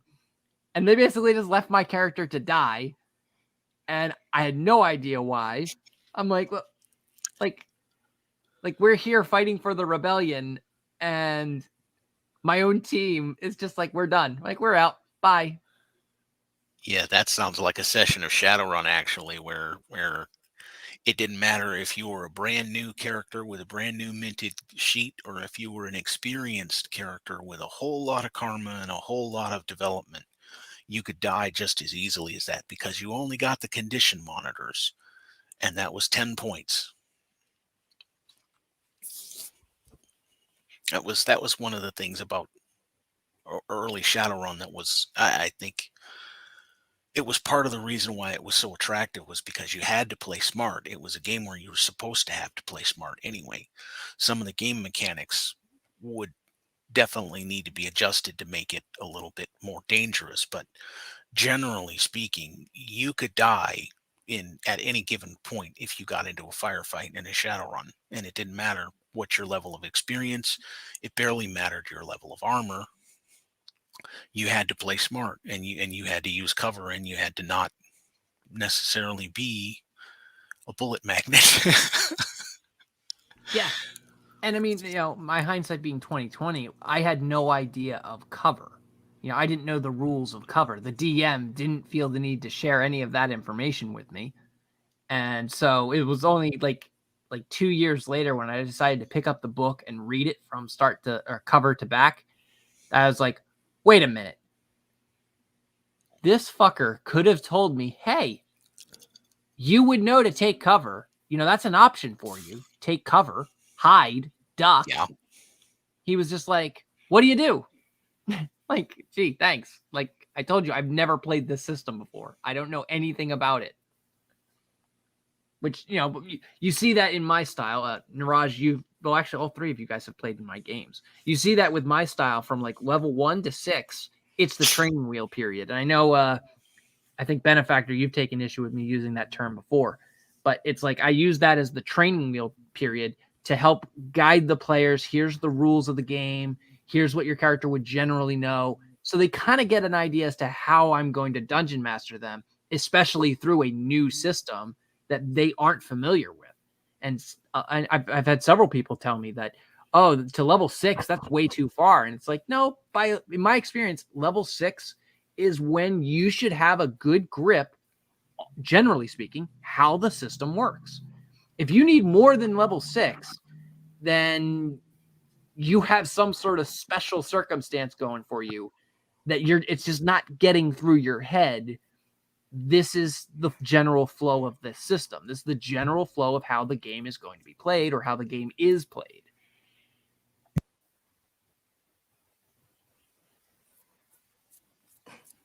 Yeah, I think that sounds roughly about right. You want to chime in on that at all, Benefactor? Oh no, I'm trying to remember that original conversation. I don't think it was about particularly the training wheel point. What to say? I think it was just me personally being like, I hate starting at level 1. That's why I'm trying to remember that conversation. I think it was just more me telling you about, like, I personally just hate starting at level 1. Not not the whole thing with new people who has to learn starting. Like, I agree with that. You got new people that don't know anything, and yeah, it's good to start level 1. Me, just like, God, I gotta start level 1. Ugh. I just don't think a lot of systems feel good at level 1. Yeah, I agree with that. I've had some problems with that myself, getting used to, your story earlier about playing 5e and having all those homebrewed feats, and getting used to a system that was much more limited once you realized, once the homebrew stuff was distilled away. I've had a similar experience getting used to playing Star Wars under the D&D rule system, because I'm used to playing my major game experience again is Star Frontiers and mostly Shadowrun, and those are much more open systems where you can create a character with a concept based on what you want the character to be, and it's far more customizable in that you get a certain number of points to pick these skills, that skills, or these attributes and that attributes. And you could pick from a fairly open list and generally get as long as it wasn't like Benefactor story of players who have so many options that they can't decide, or they can't even orient themselves to the landmarks of the game. Then that was what my experience was being far more open and far more capable of creating a character that's not limited to a template, where Dungeons and Dragons rule books, rule systems tend to be limiting in their templates, and I struggle with that even still. My main gripe about the whole level 1 start as well is like a hand-to-hand thing. It's players and their backstories, because players like to make their characters sound cool, but your Yeah. level and your experience doesn't reflect that. It's like, oh, you Yeah. fought in this army, you were this high noble who had several generals train you in the art of war, and then you're level 1 and all you can do is attack. Like, you have Well, yeah, that is not a thing we did talk about. Was also the thing with Crusader here with me and him, was the whole like this makes sense backstory why I don't have any abilities at 1, and why I like to start campaigns at 3. I think that was our conversation. Yeah, but I feel like a lot of systems don't really support the game for you being at level 1 for too long. Yes. Like they don't expect you to be level 1 for too long. Most of the game systems that I've played, they don't even start with a level system, because it just doesn't allow for you to create a character that reflects the concept. Yeah. One of the things I liked about the DC Universe game was that the character creation was, you could create a character on the level of Superman depending on how you scaled the points, that the point system that the character was used to create in the first place. But you created the character that you wanted, and if you wanted to change him later, there was this whole other system that took 10 times as much effort. So they encourage you to create the character right off the bat that you were going to be, rather than have you start out at a level 1 noob that's gonna have to develop no matter what you got for a backstory, or no matter what you've got for a concept, and it's going to have to develop along X lines because the character classes. That's the one thing that I've chafed at the most with the D&D system is that form of the leveling, as well as the limitations, because I've just played games that were much more open in concept. Well, that's where I think if I start up my DC Vertigo Season 2, I think you would like that, Nerahjj. I think you would like to play in that, because Cypher is a remarkable system. And I would say it's the only system that I've played where level 1, you feel pretty damn powerful. You feel pretty damn powerful, and at the same time, you feel pretty useless. But like the uselessness you feel is really it's all in the mind in terms of Cypher. And it really, like, Cypher is very dependent on the dungeon master and how generous they are in awarding XP. That's ultimately the problem I have with any game system, is the XP process. I hate milestone. I think milestone is a terrible method of XP. But the method I use, I can't exactly articulate. Like if I sat down and thought about it, I could articulate how I do XP. Maybe that'd be a great topic to talk about next week, if Benefactor doesn't have any other ideas. But XP is something that I'm big on, and that's something I gauge, or I really scrutinize with any new system. It's part of what makes me really not want to go into other systems more than anything. It's like dungeon masters don't go too hard into the XP. They don't like calculating XP. It's like that's the worst part of being a DM, or so it seems. It seems like that's the part that most DMs struggle with, and so they just write it off dismissively, where it's like, oh well, I do milestone just because it's easier for me, and blah blah blah. And I look at it like, well, as a dungeon master, that's a tool to use. And Cypher comes along and says, XP is a very important part of the game. So important, in fact, that you're going to be actively using it every session. You're going to be using your XP. So you can, in Cypher, you can use your XP to re-roll dice. You can spend 1 XP. The XP, let me back up. The XP in Cypher is when you do something that the DM is feeling like contributes majorly to the story, then you, and the story is a very broad blanket in a good way. It's a broad blanket. So if you talk like your character says something about your backstory and you introduce your backstory into the game, all right, it's an elaborate backstory, or you reference a side contact character or something, like you tie it into the story. The DM can say, you get 1 XP. Just right on the spot, you get 1 XP. And so when you get 4 XP points, you can get what's called an advancement. For advancements, 12 XP. I'm sorry, it's a 16 XP. 16 XP. When you get 4 advancements, you go up a level. All right? But you don't have to go up a level. You don't have to use these advancements. You can just hoard your XP and say, hey, I have 16 XP. I can spend 1 XP to re-roll any die. I can also use 2 XP to automatically succeed at whatever it is that I want to do. So long as the DM feels it's in the realm of what your character can or can't do. So if you want to be a cyborg and your thing is you're good at hacking and technology and all these things, all right? If your character suddenly says, I want to use magic, and I'm going to spend 2 XP to make a magic spellcast bolt, and you didn't include the DM in this thought process, you didn't include the DM in this exchange and this idea, the DM can say, no, that's outside the purview of your character that we discussed. You're just suddenly dropping it on us that suddenly your character can do this. And the DM would typically do something like this. By the design of the game, you shouldn't, but the DM would typically step in on something like this because they're trying, when they have like a challenge like so, like, okay, you're supposed to be overcoming this problem with magic. They're probably saying, hey, spellcaster player, the guy who knows magic, this is your time to shine. Step up to the plate, you know.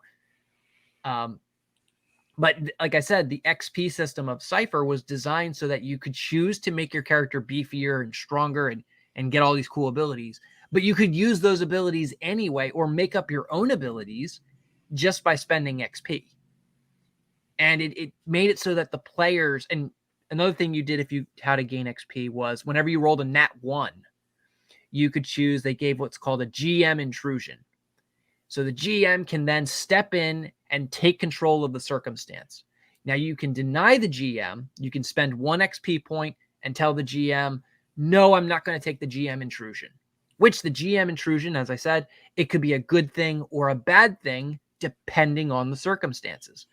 So, but if they decide, or if they have no choice, if they say they have 0 XP and they have to take the GM intrusion, that player gets 1 XP, but also that player can choose another player to give an XP to. So you get 2 XP per GM intrusion. And they also do something similar in the inverse. If you get a 17, or I'm sorry, if you get a 17 or an 18, you get what's called a minor effect. So a minor effect is like you get +1 damage, or you get like +1 to your attack. And then you have like a major effect, which is a 19 or a 20. And a major effect can be like +2 damage. The damage scaling in Cypher is very low. It's like 1, 2, 3. It's not like 18 and 40 or anything like that. It's not carried away. You could do like a damage. You could do healing. You could have your ability get refunded its cost, because when you use abilities in that, you spend hit points. Or you could take another option on a 20. You can say, the DM can ask, how do you want to do this? And the player can completely, I'm going to say bullshit, but they can completely make up whatever happens if it makes sense within the reason of the story. So, if someone's Superman and they want to do a superhuman punch into the sun and the DM allows it, the DM can say, sure, you do a superhuman punch and this guy goes clocked all the way up into the atmosphere. And it's all about the story. Yeah, Cypher was designed with theater of the mind in mind. And it's also why it's like the system itself, like every ability in Cypher is designed so that you can reskin it. So like there's an ability called Ring of Fire, which creates a ring of fire around the person and it burns them. Well, you can rewrite this ability. You can call it Halo. And instead of fire damage, your character is water-based. You can say instead of fire damage, it does cold damage. It has, the verbiage is everything the same, but every time it says fire, you just change it to cold or ice or water or whatever you want to change it to be. And that's to help create uniqueness. So if someone else has Ring of Fire and their character is fire-based and you have Ring of Fire and you're water-based, you guys can make your ability themed off of your character theme so that it works for whatever your character concept is. I think, Eve, you would like Cypher for a lot of these customization options and things like that. I always like me some customizations. Options make me happy. Yeah. And I was going to say the other thing about the Cypher that's really fascinating that I like about it is their hit point system. They have might, stamina, or speed. I'm sorry, might, speed, and intelligence. And it's basically a ham bar. It's a health, action, mind. And if any of these reach 0, which they can go up and down, but if any of these reach 0, you have in Dungeons and Dragons 5e terms, it's like a damage track. So when any of these reach 0, you go down the damage track by 1. But every time you have at least 1 in any of these fields, you go up the damage track. Okay, and there's some abilities that mess with the damage track. Exhaustion, that's what I was thinking of for 5e. Exhaustion. So the damage track is like exhaustion. So whenever you get healed above 0 in any of these fields, you go up the damage track. You can also have abilities that directly damage the damage track, so you don't have to. You can completely bypass their might, speed, and intellect. And then you also have healing powers that directly go after the damage track to bring you up on them.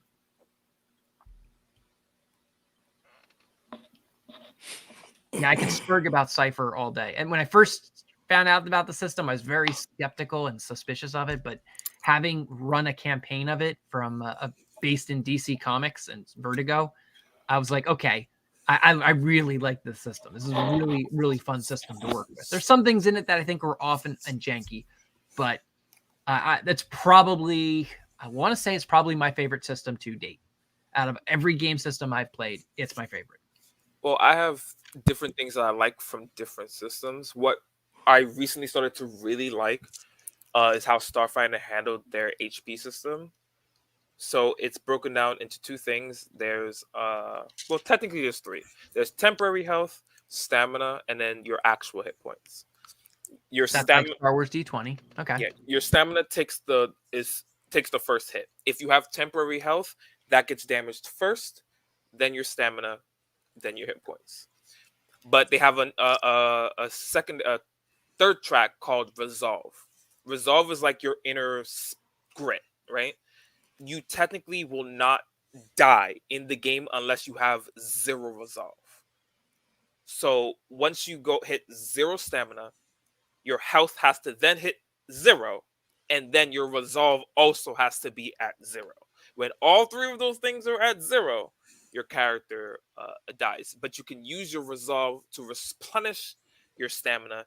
If you are at 0 HP, you can use your resolve to stabilize yourself so you're no longer like bleeding out. And while you are stable, you can also spend like half your resolve rounding to a certain point to immediately give yourself 1 hit point Okay. and get back up into the fight. So let me ask you, what if they all drop 0 and you have, I don't know what the max resolve is, but let's say you have 1 resolve and you decide I'm not going to use that resolve. What happens? So if you're not stabilized, you will bleed out, which will deal damage to your resolve, and you take 1 resolve damage, putting you at 0 resolve. So then at the start of your next turn, if your resolve is 0, death. Okay. So we'll see, like I'm thinking in Dungeons and Dragons terms, something you can do as a dungeon master is if they reach 0, they're unconscious. And if the entire party reaches 0 simultaneously, you can then, like, instead of killing the players, you can transition them into, like, say, a prison or a medical facility, whatever have you. Is that something that you can see you can do in your system here? Or yes, if every single so basically, if when your health hits 0, you are unconscious, but you are unstable. You are unconscious but unstable. The status unstable. Every round, you lose 1 resolve from your resolve pool. There are ways to stabilize yourself via your resolve, or have another character perform a medicine check to stabilize you. Once you are stable, you will remain unconscious, but you will no longer lose any resolve per round. okay. Which allows the players to then spend their resolve to either get themselves back into the game by giving themselves 1 hit point, or after the in combat is over, they can spend resolve, take a 10-minute rest, and restore all their stamina points. Their HP remains whatever value it was, but they can replenish all their stamina. Yeah, like I said, that sounds very much like Star Wars D20, except for the resolve part. The resolve Star Wars, they basically say they follow like 3.5 rules, where at negative 10 hit points, that's when you die. So, and when you reach 0, you fall unconscious, and then each round you have to make a fortitude check to determine if you bleed out or not until you're stabilized. If you get stabilized, then you go right to, I think, 0 hit points. Well, it depends on the DM, but I believe you're supposed to go to technically 0 hit points. I might be wrong on that now that I'm thinking about it, but the gist of it is that until you reach negative 10 HP, you're bleeding out, and then 10 HP, negative 10 is you're dead. What I do like about resolve is that it's not solely used for maintaining your overall status in combat. It's also the resource of some abilities in the game itself. It will say spend 2 resolve points, spend 1 resolve point, so you can use them to empower certain abilities, or even just to use the ability in general. Some abilities require you, in order to use them, to spend a resolve. Yeah, it's like a willpower mechanic. Like you need to. This is a thing you need to commit to. You can't just, oh, I spend an action and do it. It's like you should think about it and consider this could be a game changer one way or the other, how it impacts the circumstance. And currently, there's no way to restore resolve without having a long rest. Okay, yeah, that makes sense. Yeah, I can't think of any game system that I've played where GM intervention in the character's death was something that was somehow not allowed. Shadowrun also created a specific set of circumstances in which a character can die, but at any point in the game, a GM could intervene. And Shadowrun recreates something similar to the resolve in the use of dice pools for extra oomph on particular tasks, but it doesn't have anything mechanically that would allow you to use a resolve to keep you from dying if your character was put in jeopardy of death. The way Starfinder describes it is like your overall resolve is just your force of will, like your force of self. Mm-hmm. That So intangible will to live. yeah, and Your resolve. it'll push you to Exactly. bring yourself back, not from death, but from the precipice of death. But it's not infinite; it's finite. Eventually, you will run out of resolve. Yeah. It will Yeah. waver after a while. Well, Shadowrun was conceived as its original first edition was conceived as an advanced role play for experienced role players who wanted a more hardcore system, a little bit more strict and a little bit more punishing, and it was wildly successful. They didn't anticipate getting so many new players to it, but that was the gist of it. Is they wanted an advanced role play system that was a little bit harsh, and I think they succeeded at that very well. I felt like Pathfinder did kind of a similar thing. They made like dying like relatively easy Mm, for you. So, and if I remember correctly, for Pathfinder, you have your health. When your health hits 0, you fall unconscious. But then you have your Constitution score. If your Constitution score, if you take damage equal to your Constitution score, you're just dead. yeah, You're just flat out dead.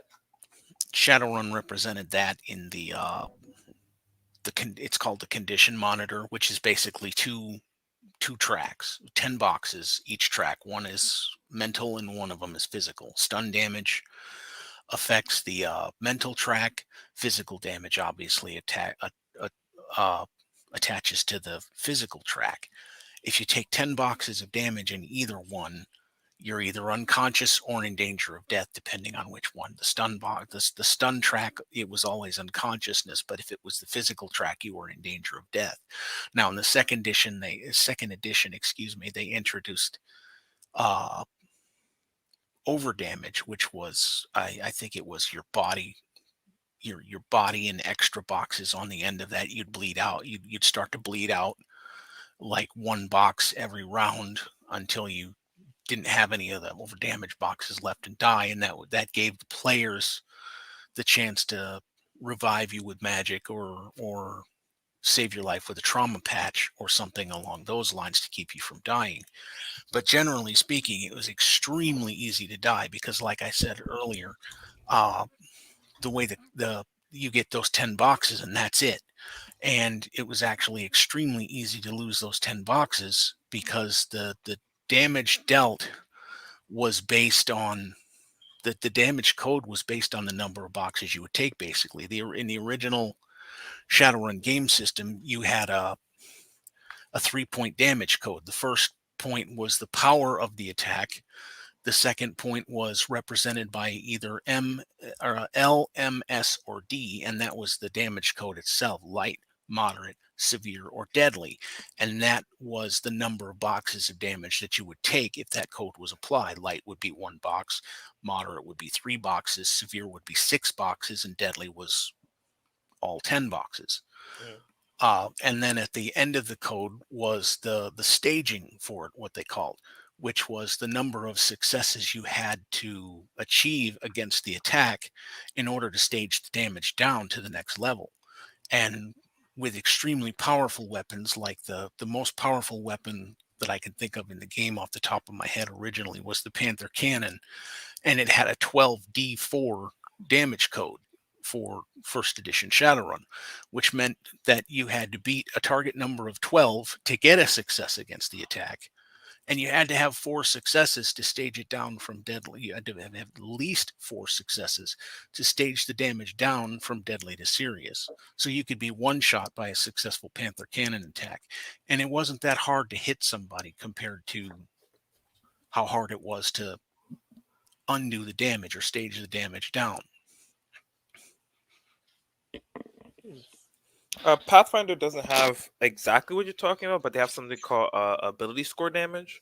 where there are certain abilities will not deal damage to your health, but deal damage to your actual ability score.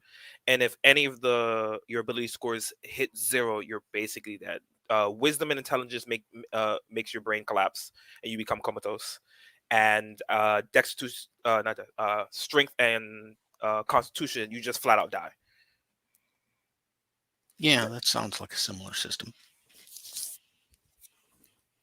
And then there's negative energy levels. So if the negative energy levels equal your actual character level, you just die. There's multiple ways that you could just flat out die. Yeah. Well, I forgot to mention under the Shadowrun system that with the damage code the way that it is, you could actually stage the attacker could actually stage the damage up, which made it even harder to make it apply. I mean, and the target number for the attack was usually based basically the average target number in Shadowrun First Edition was 4. They always set the average target number at 4, and you'd have situational modifiers that would change it, like partial cover would increase the target number to successfully hit. Cyberware like the smart gun link would reduce it. Conceivably, you could actually have a target number as low as 2 to actually succeed to attack somebody. Now, with a weapon like the Panther Cannon, a target number of 2 to hit somebody is nothing. The only thing you have to do is not roll ones to beat that. So you could really, really trash somebody in Shadowrun really quickly. That honestly sounds fun. I'm not gonna lie. A game without the threat of death just doesn't feel like a game to me. Yeah. Thank you. I'm glad you said but yes, you understand. The same problem I have. It's like without the threat of death, there is no excitement. It's like, okay, so I'm just an immortal demigod. Like, the more ways I could die makes me consider my character's like actual longevity in the game itself. And it for me at least, I don't know about other people, but it makes me really consider how I navigate the world. You know, because what if I don't know about certain ways I could die? I could roleplay that. And like, I just found out this is a way I could die, you know, in this world, you know, and that might be a new scary thing for my character, or it's something that my character might face head on, depending on, you know, how I'm playing that character's personality. It does. And actually, I was talking with Crusader Jackaran about this a few days ago. My experience as a Shadowrunner has shaped a lot of my gameplay in the Star Wars game as a scoundrel. I played so much Shadowrun that I think like a Shadowrunner for the most part. I don't really play as an adventurer, and I don't really play as a hero, because I'm thinking about the guy who's, you know, he's trying to earn a living at what he's doing. He's not trying to be heroic. He's trying to get things done and get home necessarily. And, you know, it's not necessarily a coward. He's capable of leaning into certain things because you don't let people stomp on you.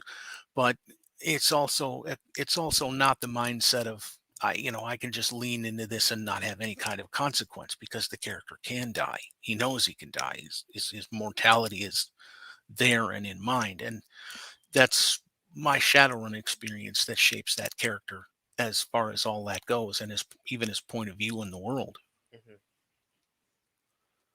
Yeah, I was gonna say, in the Star Wars game, your Shadowrun experience translates really well into playing a scoundrel, and it translates really well into, hey, I'm a guy just trying to make it through the galaxy and not get killed, because the galaxy is a tough place, and your character in that game is a human. And in Star Wars, humans, like in the real world, we're like, oh, humans are everywhere, and you know, they can be bland or boring or whatever you want to look at them. In Star Wars, humans are like insects compared to all of the other species in the galaxy. It's like, okay, like what makes you so special, human? You know, it's like my species gets angrier, and the angrier we get, the stronger we get, because that's just our species. Another species is like, oh yeah, I can see in the dark, I can climb on walls, I'm technologically the most sophisticated race in the entire galaxy. Like, all of these different races have just way more cooler things they can do over a human, that just evolutionarily across the galaxy, humans didn't really do anything of real significant or importance. It's just they're there, and all of these other races have so many fantastic things that they've done that it's like you can't really say that any one race has done something more fantastic than any other race. It's just that society or that culture has done something, and a society or culture can be a mixture of species, not just one specific species. So humans in Star Wars are really low on the totem pole compared to all of these other species that have done such fantastic things, i.e. the Wookiees or the Chiss. So your guys, as a smuggler, you're coming at this as like kill or be killed. Everyone is looking to step on me for their own advancement.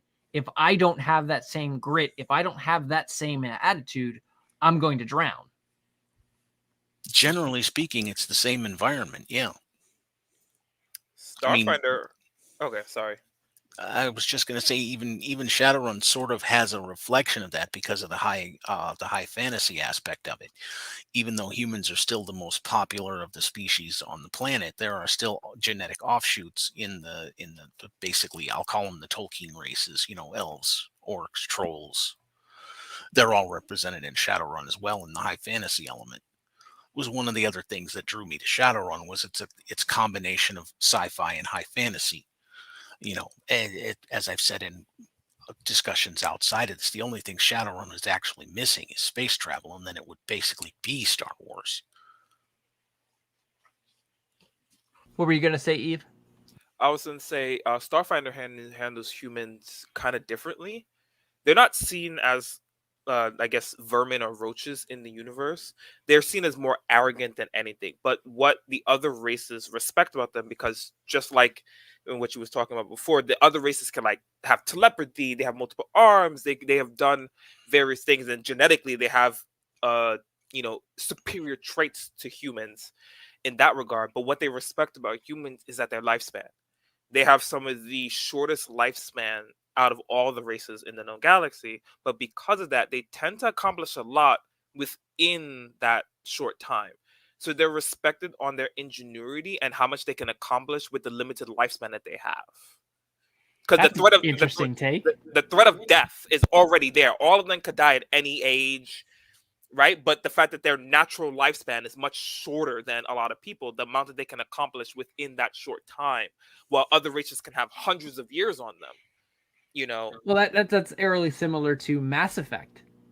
Thinking about it, Mass Effect, they have the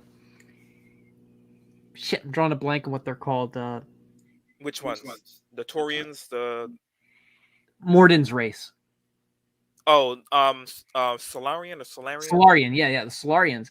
Their average lifespan, like their typical like end of life is 40. So, and you got to think like by 20 years old, they already have their career decided, and they also should have some level of like genius breakthrough that is a contribution to their race. Because like the Solarian are very much so like technological advanced. They're technologically advanced, and they're technologically pushing for advancement of their species. So 40 years old is something like that's typically when they die. And to a human, we're looking at that as like that's half our life. At 40, that's like half our life. And in Mass Effect's world, it's like humans can go up to 80 to maybe 100 years old, and they don't nearly accomplish a fraction of what a Solarian can do in terms of like their entire life. But once again, in that universe, humans are technically looked down upon, and they're considered that they're colonizing too fast. Like their arrogance in Mass Effect is like, oh, they need to not be, thing. While in Starfinder, it's more of everyone is in the same boat. The reason why is because there's an event called the Gap, where some event happened which caused all the races to lose the memory of what their previous lives, and they woke up in the future. But they woke up with space stations, families, all the knowledge of technology without even knowing how they got it. And now everyone in the known universe is all trying to scramble to this new life that they've just woken up into. And hundreds of years have passed now, so now people have lived this life, and everyone is still discovering in that same boat. Some races have lost more than others, like elves, since they live much longer and their culture is way deeper than a lot. By losing so much, they became more recluse, and they kind of keep them themselves and will slaughter anyone indiscriminately who even tries to get close to them, because they swore that they'll never lose their history again. But Yeah. yeah, I just like how just certain things, depending on how it's written, can change the whole scope of things, and how you go about experiencing just the system in itself, because that's kind of what drew me to Starfinder, because I'm not a big fan of like sci-fi futuristic stuff. The science jargon always irritates me. I'm not really into big shows that it has heavy sci-fi and whatnot. So when I saw Starfinder and started to read up about it, I was surprised on how much I was interested in something that I'm normally not interested in. Yeah. And like, Benefactor. Yo, Are you there? Oh, you're there. Okay. I was gonna say, um, what is the thing that you like about? Well, what gaming system do you like, and what do you specifically like about that gaming system? I like the Finder systems. I'm gonna be honest with you. I like both Pathfinder and the Starfinder system. Uh, why do I like about them? A lot more customization. It's something that Eve here knows and understands greatly. I like being able to sit around, make a build, go through the feats, go through. I'm the type of person that if you tell me, okay, make a character for this campaign, here's all the splat books for it. My man has literally sat down and given me almost 8 books. And I legitimately sat there and went through those books to build my character. We've done it here recently with the Starfinder campaign. person. Keep in mind they were in person books, not like digital books. Like we sat down in person. In person, yeah. With books in front of us. But we've done it also technically even with the Starfinder campaign. We've done it literally with even the ebook versions of the actual books. And I sat there and I went through each and every book. And this is something which you also understand, Crusader Jackaran, about me, which I've said to other players in your 5e campaign, and we talked about, it was like, that's also a DM is there for. So this is going a little bit on topic. Also, a DM is there for to help you build the character you want to build, and there's also experienced players are also there to help to alleviate the DM in case a lot of people have questions, things like that. So for me, if it wasn't something I didn't really understand or something I was trying to do, I would go to my DM here, which is Eve for this case, and he helped me with my sniper drone build. He helped me quicken that process, and even now I still go through splat books and find items, fun things, and be like, no, wait, when I read, and even this, me and him had got it, he was like, oh, you're right. Where it was like, well, when I read for this drone, I can put this on. He's like, wait, okay, and that happens. Why? Because I sat there through the splat books. So for me, I really like that, where I don't really have too much problem with 5e. I can claim with me 5e is just for me, I have the multi-class to really get a close enough feel. It's not really a lot of great feats. It's very down to like a handful of feats, a handful of abilities that are actually really good. So you get a lot of repeats. And not say like the Finder system doesn't have very similar things where like these feats are just like a must-have, especially if you're talking like for pure damage sake. Oh hell yeah! They have a ton that you just cannot. If you want to do this thing efficiently, there are specific feats you just cannot miss. If you miss it, you're just not going to be doing the thing as efficient as you would. Just hard stop. But if you want to make something completely like silly and just like jokey, there's a whole bunch of other shit that you can pick from that you can do some outrageous lander shit, which I find also because as an example, there is sorcerers. There's a sorcerer class in 5e, right? And I forgot what it is in 5e, but in Pathfinder it's bloodline. If it's the same thing, let me know. But when you choose your bloodline, you get a list of bloodline powers based off your bloodline, what you're connected to. Pathfinder has a thing called Eldritch Heritage. If you take this feat, you are able to select an additional bloodline, but at a weakened state. You don't inherit all the powers. It's like a dormant blood that has just recently awakened in your body. So you would have to get the feat chain, improve Eldritch Heritage, and there's another feat which will unlock more of your dormant powers. Now you can select an alternate class feature, which changes your class a little bit, called Cross-Blooded. So at the beginning, you choose 2 bloodlines instead of 1, and you get the bloodline powers of both at a reduced rate. Now, this still doesn't mean you still can take the Eldritch Heritage feat, meaning you can go cross-blooded, get 2 bloodlines. Like, let's say as an example, you choose Dragonic and Undead, right? You have Dragonic and Undead blood in your body.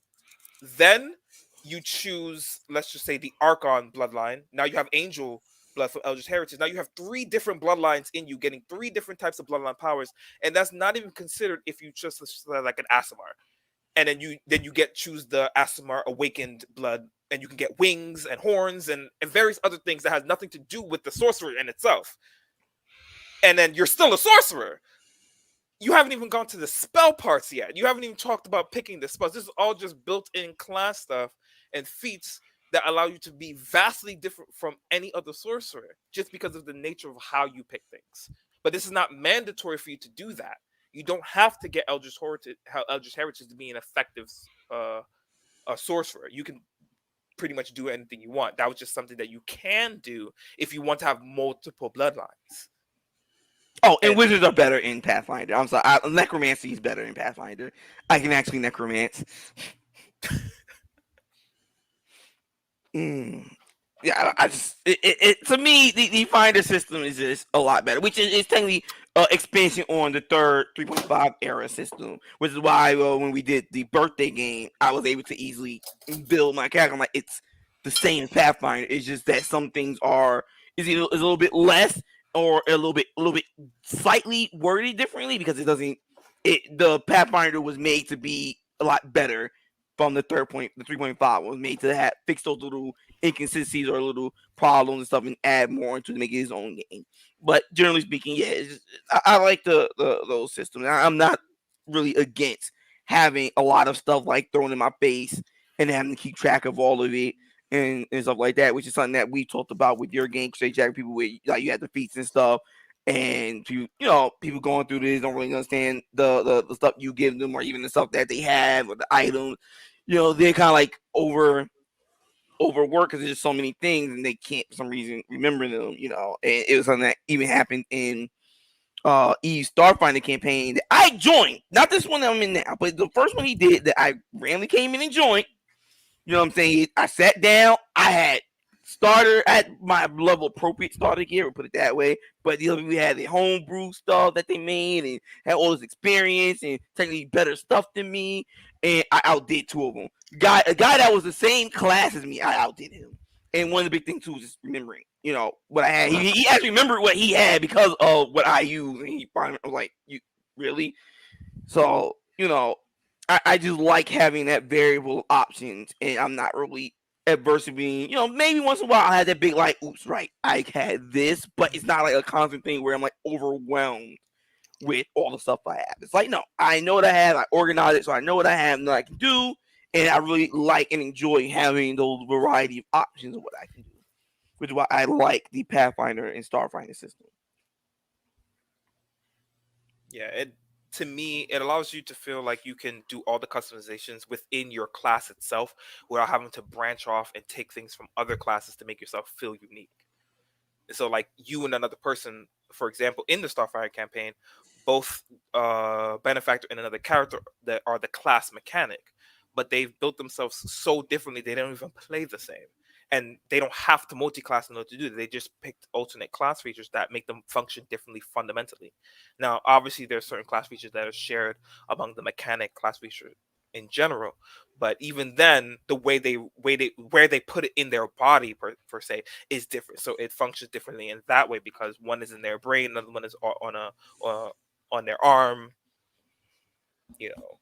So I like that you can feel unique without having to dip into something else. You can just be the class from base, and the options that the base class gives you allows you to make you feel unique and varied. So I guess that's one of the things I like about the Finder systems, both Path and thing. I haven't got into Path 2E, so I don't have any experience with that and what they've changed from Path 1 to Path 2. So, which I do plan on getting into Path 2. Which is funny. I have Path to E PDF, and I have a book that is supposed to be sent to me, and I still have not gotten it. I'm going to go onto their site and see what's taking so long to send that. So, because I forgot that during one of the Humble Bundles things around when Pathfinder was first coming out, they but Pathfinder 2E was coming out, they did a Humble Bundle, and I forgot that I had redeemed it. I never redeemed the code officially, but I had gotten it and redeemed it where at any moment I put it in, I get it sent. And when the new Humble Bundle for Pathfinder and Pathfinder 2 came out, I did it, and then when I checked my account, I was like, oh, right.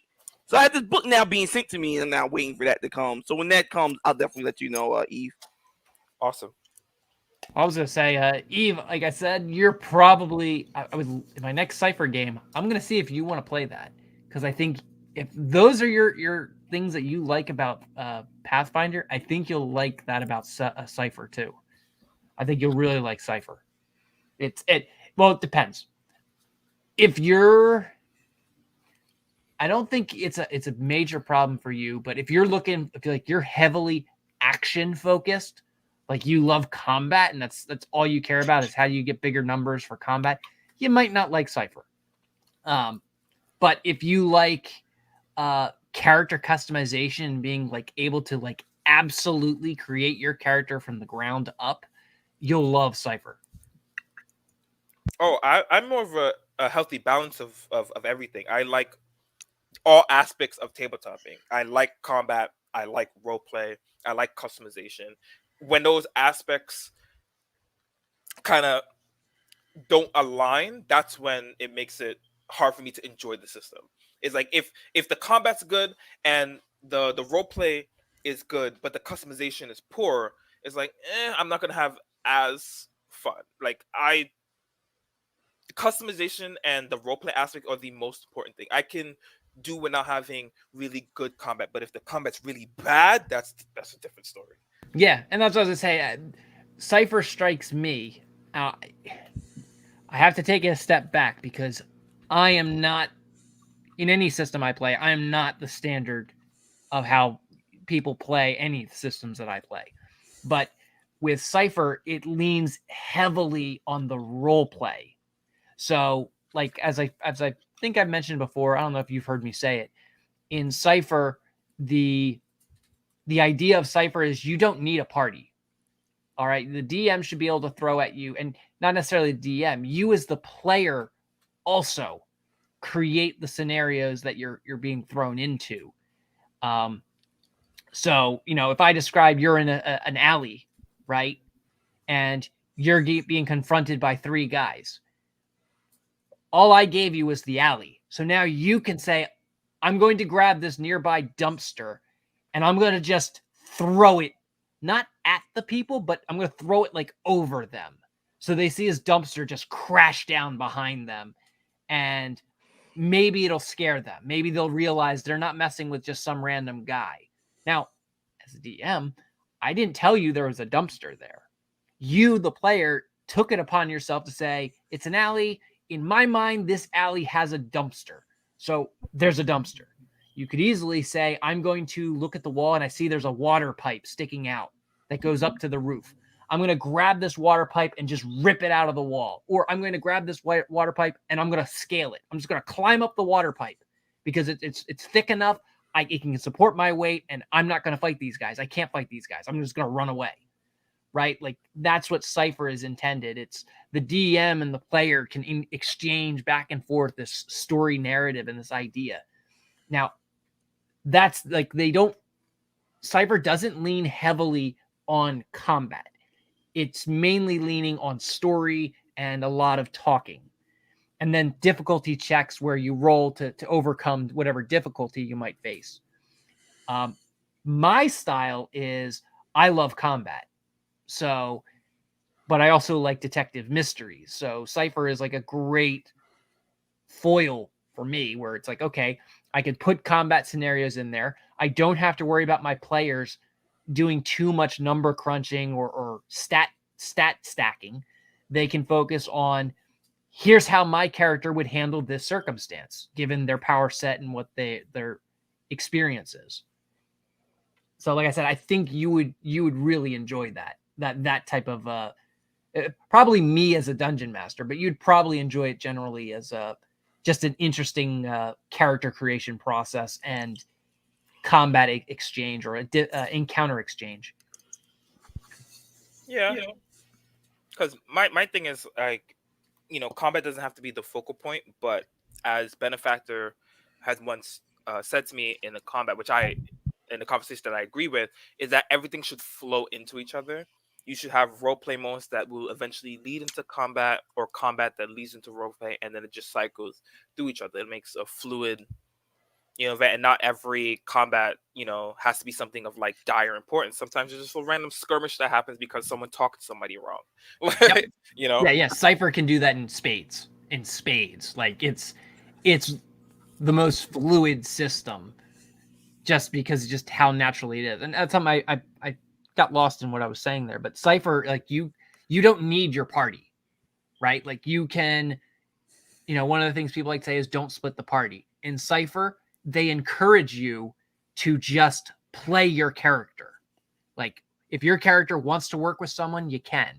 If the story wants to, like, say it's your story and everyone's helping you on your quest, and you want to say, all right, I got to go off on my own. You don't have to be paranoid that you're going to die because you're off on your own. The DM can throw at a circumstance, or you can throw yourself into a circumstance where you're perfectly capable of fending for yourself and defending yourself. Or you could perhaps come up with another way to resolve the circumstance based on what do you think would be cool for the story. Because again, you're telling a story in Cypher. And that's what everyone is falling in line with is, okay, it's not like a Dungeons and Dragons where you can roll for a random encounter. It's more so, all right, my character's going to walk the streets. He's going to walk home from the bar. And you can say, all right, what are some of the circumstances that my character can encounter walking home from the bar? It could be a little girl playing hopscotch on the streets. It could be a hot dog stand there offering hot dogs and pretzels, or it could be a mugger, so it's like it's really fluid in scene after scene, especially because most players aren't really creative in the sense of like what they anticipate is logical, or I'm sorry, illogical. They always anticipate what's logical. So again, they would say the little girl playing hopscotch. That they would say, oh, it's logical. Like that makes sense. They wouldn't be like, I'm walking home from the bar and suddenly alien spaceship starts blasting lasers all over the place. Hey, well, one thing, that's just something you can do with any system. Like the whole thing with the rolling table is just an option or a tool DM can use. Sure, but, sure.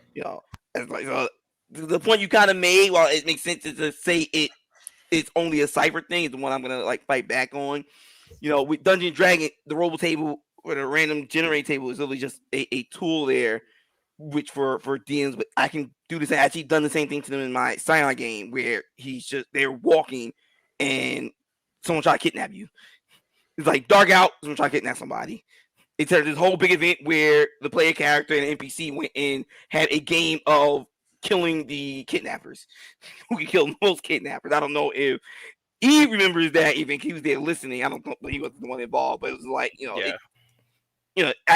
that could be with any game system that it's fluid. She was on a date with an NPC. They were walking out at night, and someone tried to kidnap her. And it became this big whole thing. That's just how, that's fair. Like I said, I think Cypher, out of all the systems that I've played and I've seen, Cypher it does that very seamlessly. Well, I think just for you, it's like personally you like the system, so it feels for you it feels with the system more fluid. But generally, you could have done it in 5e. what I'm gonna ask is, like, do you feel like Cypher supports it without any intervention from the DM? That the system in itself supports it better than other systems? I would say yes. Yeah, Okay, I okay. would say, like I said, like Cypher is heavily influenced by the player's imagination, and the system itself. Like the system itself just comes up with like rules. Mostly, it comes up with rules of this is how a thing works in terms of the rules of the, say, abilities. And then the book spends a lot of time telling you about story writing methods. So it gives you all sorts of like definitions and rules in terms of abilities, but then it just tells you, it just keeps regurgitating the idea that it's a story. Tell a story. Whatever your story is, whatever you're trying to tell it. And it, like my first time playing Cypher, the DM, his method was he wanted to do a sandbox. So he let the players, he threw it on us. You guys make the world. And so, like, in that regard, in that game, like, it wasn't DC. Like my game was DC Vertigo. So I had to follow that universe's rules. But under his rules, it was you guys create the world. All I'm doing is I'm going to be the guy who's giving you the gauges and the metrics that you yourself are creating, the circumstances. So if we're going to go and explore this arcade, all right, or this temple, he's going to be the guy holding us accountable for, all right, you're going to try breaking open the door. All right, give me a roll. What type of roll are you doing? How are you going to do that roll? What's your justification for that type of ability, you know? Well, my question is, how is that any different from doing in Dungeon Drag? What's stopping you doing that with using, say, 5e? Let's use the I think the ability. distinction is that, from what I'm listening to, and I don't mean to be rude and completely interrupt, but it sounds to me like the game system, the way that it's written, is designed to encourage that, whereas the other game systems generally tend to create the content and the game for the game master, and doesn't really, they create the setting, they create the backdrops, and they create the universe, and they just let the game master kind of decide random elements within it and go from there. Whereas the Cypher system actually encourages the storytelling aspect right from the beginning, and makes it puts the setting in the hands of the game master and the players. It sounds like a much more mutually agreed upon creation, rather than what they normally do with game systems. Well, but that's if we're making a homebrew system in general. What I'm saying, what about the system itself? Yeah. So let me. That's why I asked about without any DM intervention. That's why I asked him if without you doing anything outside, does he personally feel that Cypher has that edge? And as I'm saying, based on what he said, I'm like, let me give you what? this example. Why can't you do that in 5e? Let me give you this example then. Okay, in Cypher, as a, let's say, a wizard. Okay, as a wizard character, we can all agree wizards aren't typically physically strong, right? We can agree on that. No, just keep going. That's not the question. Just keep going. I think that's a particular trope, because one of the most iconic wizards, Gandalf, actually wielded a sword as much as he wielded his wizard staff. That's why I said that's. I'd rather him just go on than go into a question like that, because it's like you're gonna go on top. In typical D&D, the wizard has strength as like a dump stat. They ignore it. Mm-hmm. Doesn't matter. Okay. In Cypher, you still have might. All right. And you can effectively, you might not have a lot of might. You might not have a large might pool, but you might have some might. You might have some abilities that enhance your might so that it's not completely useless. Now, that's like every other system. That's like every other system. There's nothing different in that regard. But if you're a wizard, you can articulate to the DM, I am going to use my might to cast this spell. And DM can say, okay, sure. Like it's every bit a part of you as your speed and as your intellect. Okay. So it's more like a John Constantine magic system in this example. It's more like a John Constantine magic system than, say, traditional magic, which all of your magic comes from your mind or it comes from your intellect, unless it's, say, a necromancer where you might have some dip into your, you cut yourself to bleed and then you use the blood to cast your spell. But also, using that same example, say you're trying to open a door and the wizard's like, I'm going to use might to make the spell to open the door. The wizard can also just say, I'm going to use my strength and I'm going to pry open the door. Okay, right? but I can also go, okay, I use my magic to enhance my strength to open the door. And I use athletics roll, and I can see I use magic to enhance my own strength to open the door. I don't see how, from a role play standpoint, that's any different. It's the same thing. I use my might. Okay, you're saying I use might as my magic to do this. I can do the same. I use my magic to transfer into my strength. All right. I'm glad you brought that example up because I was about to use another example, but that's a good example. Okay, how do you do that in Dungeons and Dragons? Use 5e. How do you do that? Tell me exactly what steps you have to take to do that. No one's saying that you can't have a strength score or be proficient in athletics to do that.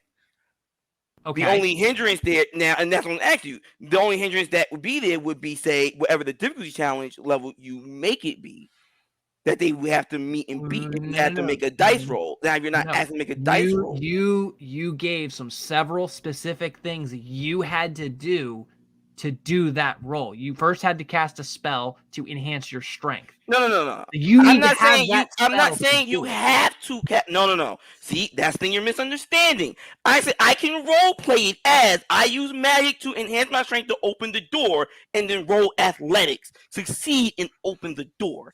I'm talking about role play. Is nothing stopping me from role playing saying I use my magic to open the door. I use that to enhance my strength to open the door. I didn't say I cast X spell. I said I can role play it that I use my magic to enhance my strength and do an athletics roll.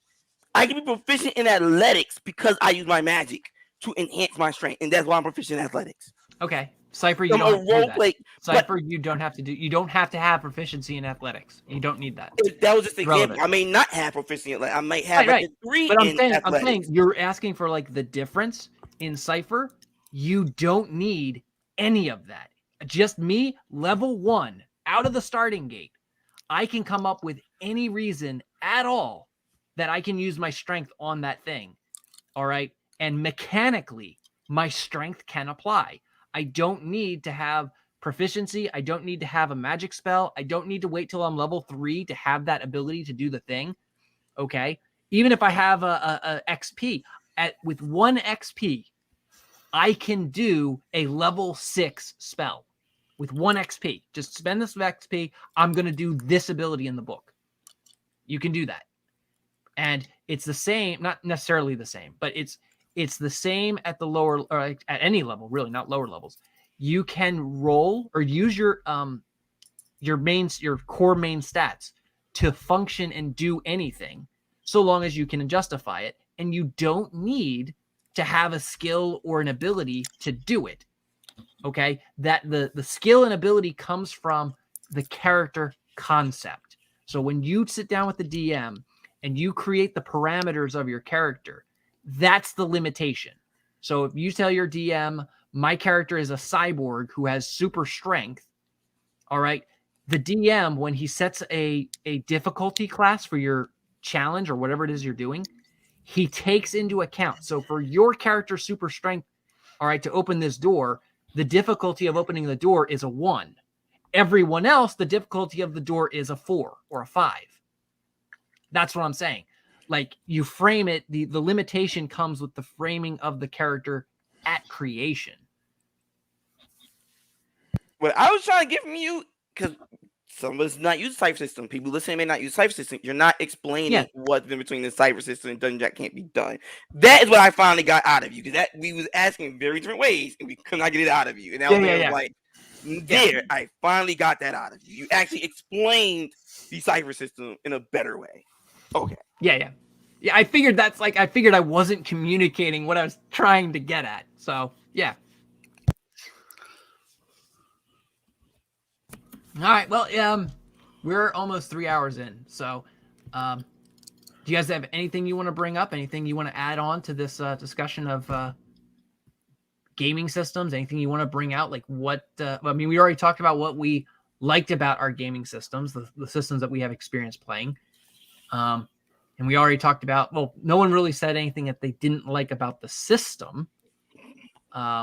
Everyone pretty much thinks that the systems that they play are pretty good as they are, with the exception of 5e. We all have some criticism of 5e, I think. All I can pretty much add is that when it comes to trying to figure out what system works for you, don't be afraid to just dip into as many things as you possibly can, because you never know what you will like from what you don't like. If I stuck to I don't really like sci-fi stuff, I would have never found Starfinder and enjoy what I enjoy now. Don't be afraid to dip and see what you like from what you don't like. Oh yeah, I agree. I took that route with Cypher. I was like, I don't want to, like, when I was starting to research Cypher, the explanations from people, I didn't like their explanations. I was like, this just seems really like a ripoff of Dungeons and Dragons, and I hate ripoffs. But I was like, just go against your judgment and just try it. Just sample it and see what it's really like. Benefactor, you have anything you want to add on? Any wisdom or advice on the topic of game systems or game platforms? No. Not that I would like. Nothing I would like to talk about. Like that, I've made my own game system, but again, it's still in testing. Nothing I would like to really talk about. But in terms of thinking about things I dislike about like Pathfinder and Starfinder, nothing really. I'm trying to really think about that because it's a good point. I'm pretty sure there's something dissatisfactory, but I'm not sure if I'm looking at it as the problem with the system or is that the problem with the people playing in the system. So it's really hard to. Well, how easy do you think it is for a new player to get into it?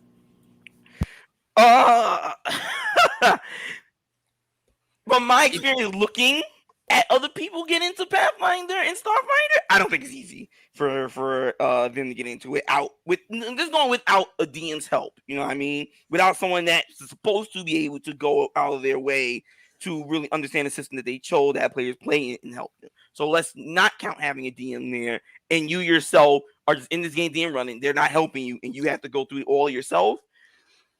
Especially with how far along the game has gotten with all the splat books and stuff, then yes, I would say Pathfinder and Starfinder by slight extension, because I don't think it has as many books as Pathfinder right now, is rather hard because it's a lot.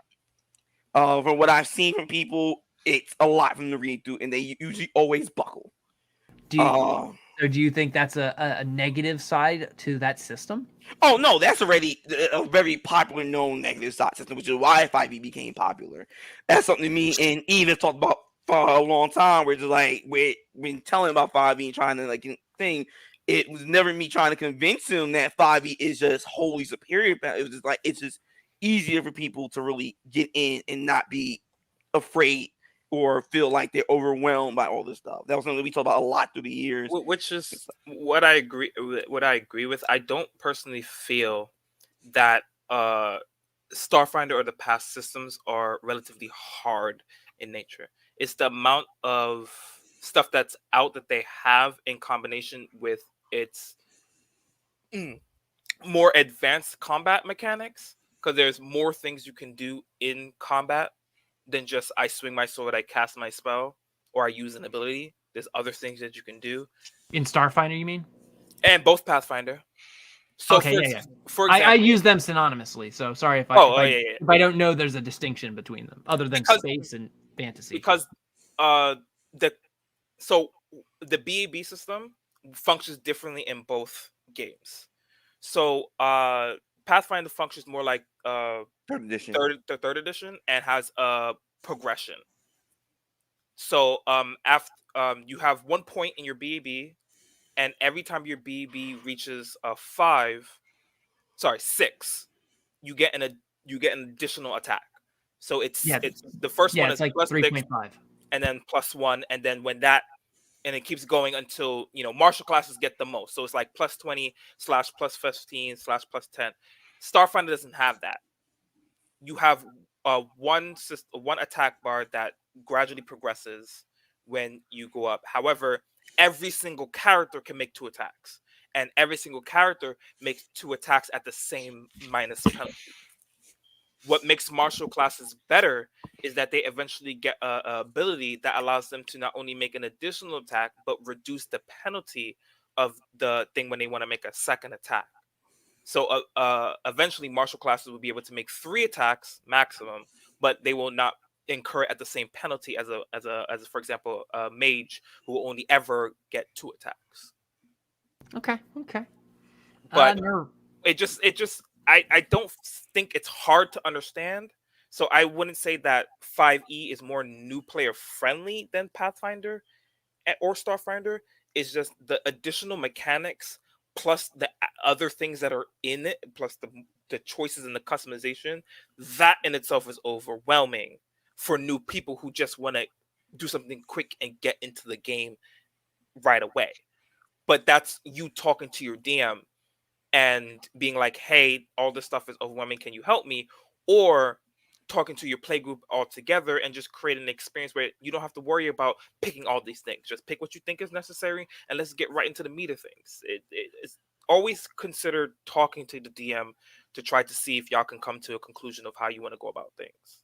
Which is why I say, the thing that makes it hard, like, if you don't talk to DM, like, you just go in yourself straight to make character, you're going to just be overwhelmed and have a high likely chance to crash and burn. Okay. Nerahjj, anything you want to say that's that you don't like about, or I would say you don't like, but you think is a difficult or a negative side to Shadowrun?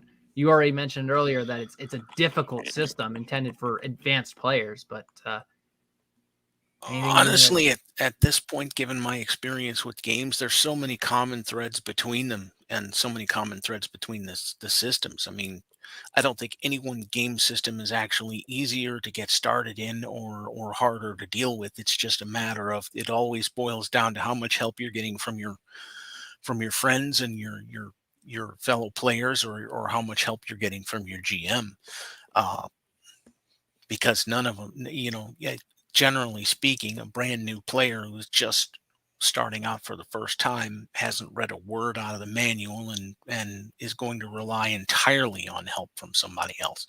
And so I can't say that I find any one system more difficult or necessarily more likable because of the complexity. It's always been a matter of who the people are I'm working with, what kind of help I've gotten, and what kind of flow the game has. And so I've never really, I don't think I've even technically considered the question before now, whether or not one is easier than another, or whether or not is one is better or worse. It's a hot topic, I'll tell you that. Well, certainly there's room for debate. I mean, everybody's got their preferences and their beliefs. I don't think there's any hard and fast rules that you can say dictate this is better than something else. But everybody's got their preferences and everybody got their likes, and most of it's arbitrary.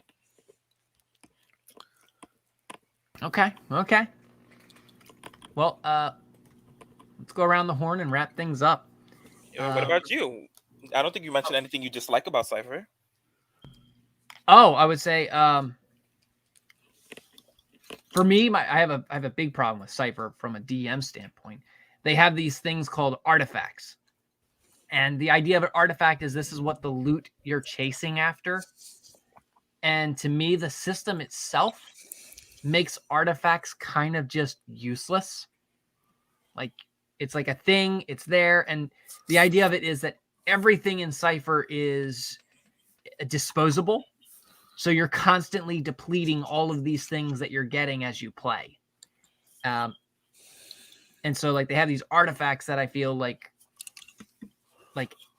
for example, if you're doing a modern game, an artifact would be a shotgun.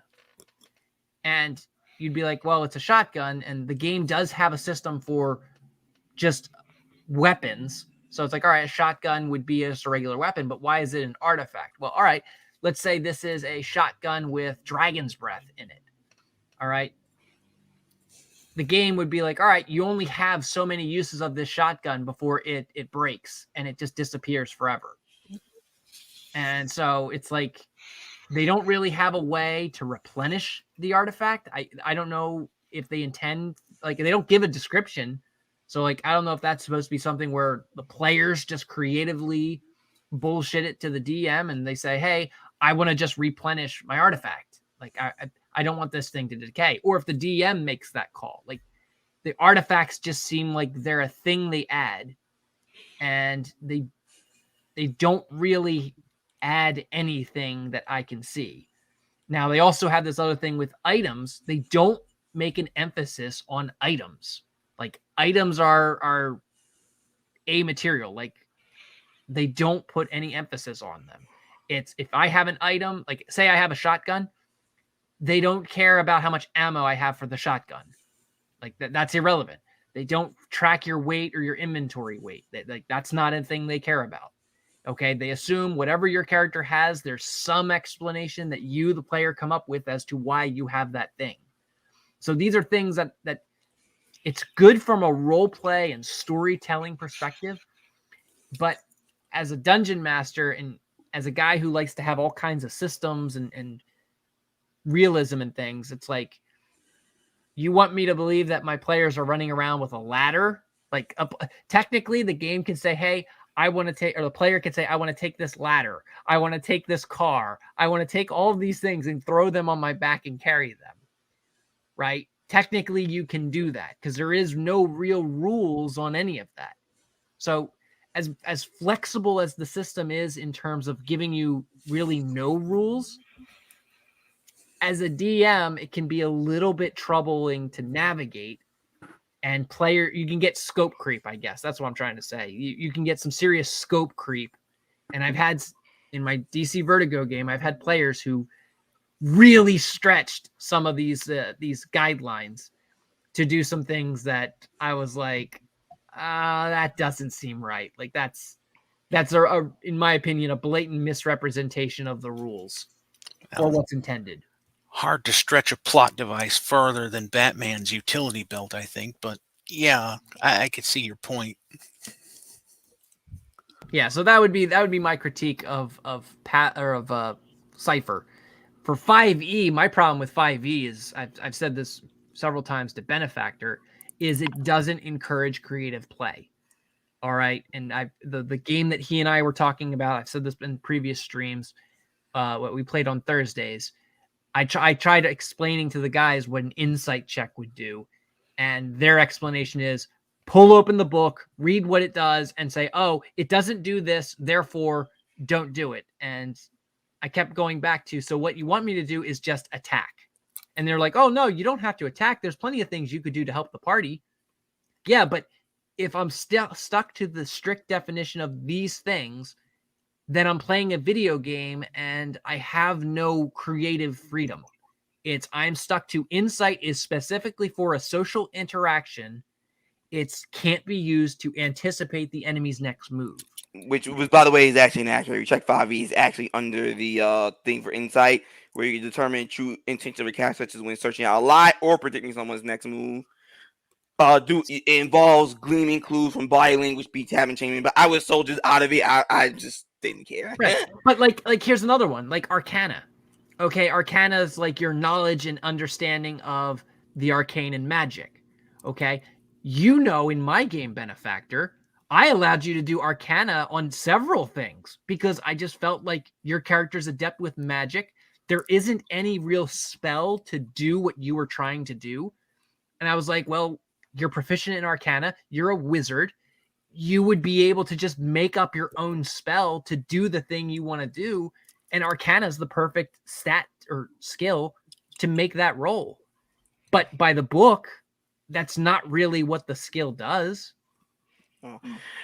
By the book, too, is you can do whatever you want as the DM. That's Correct. one of the things that they always argue is like that stuff is just a basic guideline. You're not really restricted to it. It's what you want the stuff to do. As I say, your gripe to me was never really with particularly 5e. It's just how some people run 5e. Yeah. And that's fair. And the thing with my gripe with it is that's the standard for 5e. Every single game that I've played, with someone else as the DM, that's how they use it. You are the exception to that. Okay. You allowed us in your Scion game and the other game, I forget what that one was called, but in your Scion game, you allowed us to use our skills and abilities pretty much for any circumstance, so long as we had an explanation, as well as if we didn't, I would say we didn't complain, and I wouldn't say didn't complain isn't something you restricted us on.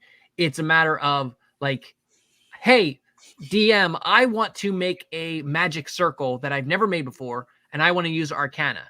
Or I'm sorry, the stat should be Arcana, but my character is like, I want to use Survival.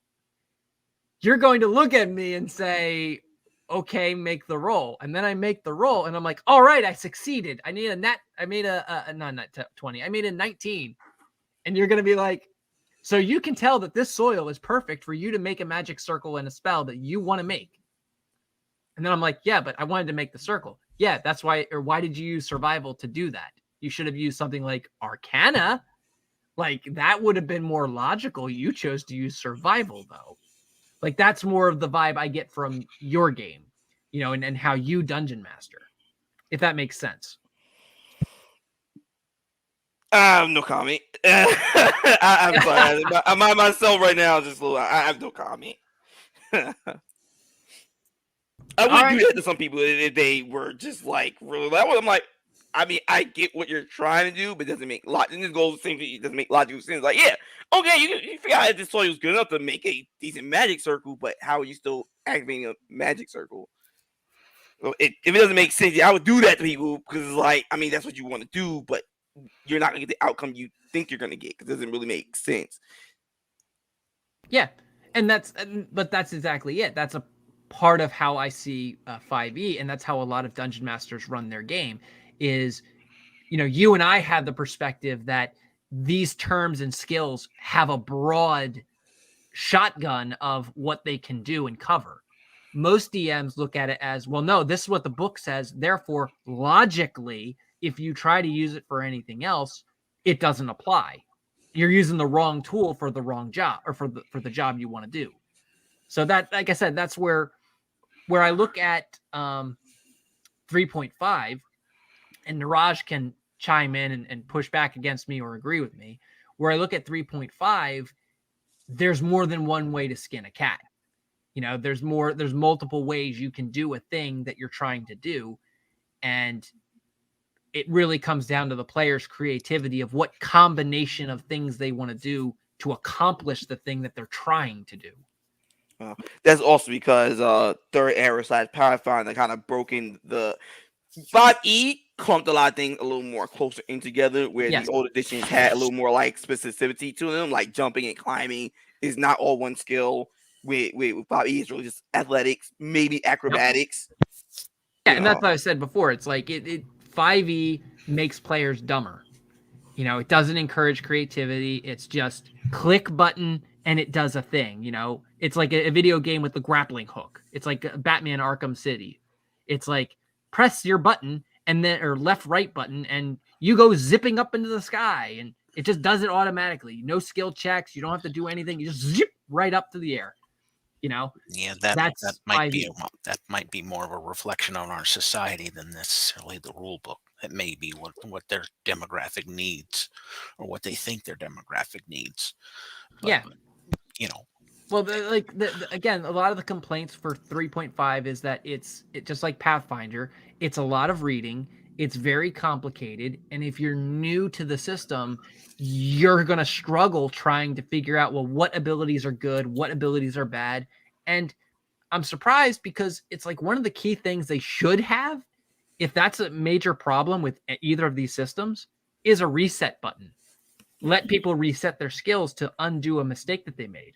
But for some reason, that's something that they're just like, nah, they don't need to do that. Well, once they're down this path, they're locked in. They can't change it. Starfinder has something for that. Most of the games that I've played, you're kind of stuck with your choices too. That's always been an issue that by the way, masters have had to. That's always been a subject of game master intervention, as far as I could see. most of the I think that's why prior to Starfinder that. did that. Which- It's just like, I oh, want to chime in on that. Cypher also does that. Cypher allows you to spend XP whenever you level up or have enough to do an advancement. You can trade out anything for anything at any point in time. It's great. I think the reason why Starfinder has that item is because they think people are like just so ignorant to active DM. Can I just redo it over? That's just like, you know what?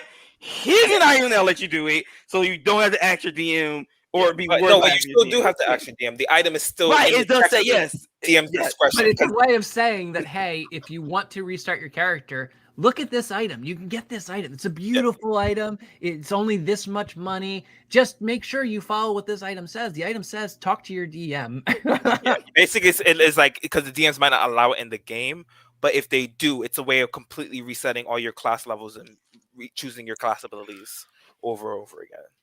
Yeah, that sounds like an interesting mechanic, but from the description of it, it still boils down to ask the GM. It's up to the GM whether or not he wants to intervene on Oh, that and allow yeah, that it's change. definitely So definitely is. Yeah. and that's just one of those things. You just brought up something though in the conversation that I think is an interesting thing to talk about too. Is is actually the information contained within the books. One of the things that I have noticed with the games and game systems is that it matters about the writing of the books whether or not they're interesting to players to play as well. Like White Wolf, when they started writing Vampire the Masquerade and that kind of stuff, the format that they used for the book was actually like it was a news editorial, and it didn't contain like the way that the Star Wars books do. They contain the bulleted information, you can reference it and all that kind of stuff. Whereas the White Wolf books, there's a conversational editorial element to them that makes it very difficult actually to find the actual information and the rules you need, because they're talking to you to keep you interested and engaging and listening. Basically, your mind listening to the reading. Whereas a lot of the other game systems are, here's the information, this is what you need, this is your bullet list. Well, that's because And of how White Wolf. Oh, sorry, I thought you was done. My apologies. yeah, I lost track. I'm so sorry. I thought there was a pause here on my end, so I thought you was done. It was Yeah. you said. Sorry, I was gonna put a point with probably White Wolf will be that played a lot during the TSR era. In the TSR era, it wasn't originally hard rule books. It was literally just like a newsletter between Gary Gygax and questions and Dragon magazines and things like this, all scattered about. Which is a much more editorial style. That's why I remember correctly, I think people from White Wolf, they were around for the original TSR style, and that's why they had did that. But again, a real apology for making you lose your train of thought there. That was Yeah, no, it's fine. It's fine. I was just thinking out loud about that. That's one of the elements about games that I think is interesting. An interesting part of picking a game system too is whether or not you can actually easily access and reference the information you need to run it or play in it. And that was one of the things that came up, because Shadowrun had a similar thing going on too with Call Game Magazine and some of its other stuff. But the manual itself was done in what I was thinking about getting around to was that it's a drier style that's sometimes harder to maintain your interest in the reading and harder to get into, because you're just getting, this is a fact, that's a fact, here's another fact, and this is how you do it. And some people don't assimilate information that way. Yeah. Well, I mean, that's one of the things that's really nice about 5e. That's where I'll give it some props. Is people were able to make an entire website breaking down like each category and each system and how they work. Now you could do that with pretty much anything, but 5e was made so simple that it's just like boom, done. They were able to like erect the website overnight. Yeah.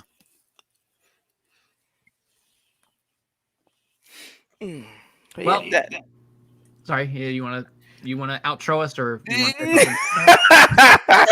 I was, no, I'll let you outro, bro. It's fine. You was about to start it. Yeah. So, let's go around the horn. Eve, where can people find you? I'm not on any social media platform, unfortunately. All right. Nerahjj, do you have anything you want to plug? Generally speaking, no, I don't really have much of an internet footprint other than, I hang out on Discord for the most part. You know where to find me. My friends know where to find me. All right. And Benefactor? Everyone knows where to find your friendly benefactor at YouTube and at Twitch at ChaosRyzen. We will be airing the next session of our Starfinder campaign on there. For those who may be wondering why it's kind of cut off in the middle, Part C was taken down for a copyrighted song, and I'm having a little bit of trouble fixing that issue. But we will still be continuing from there. If I can put that episode back up, I definitely will. But you can find us there this weekend playing. Awesome. Sounds good. And I have, I think, a link to it or one of your games in the description. So I probably should check that or have you check that to see if it's a good link or if I should change the link to something else. And the last thing is I'm Crusader Jackaran. I have started to upload. And if you look back at the old episodes of Dungeon Master Storytime, I have created thumbnails for all of them. And also I've put credits for some of the artists of each thumbnail, as well as a URL to their art station. So if you're curious as to where I find some of the awesome art that I have been using, there's some links for those artists and their work. But with that, I think next week, if we don't change topic, we might go with some experience. We'll talk some XP. And thank you for joining us. And thank you to those who are watching us in the future. Make sure you like and subscribe. And we're out.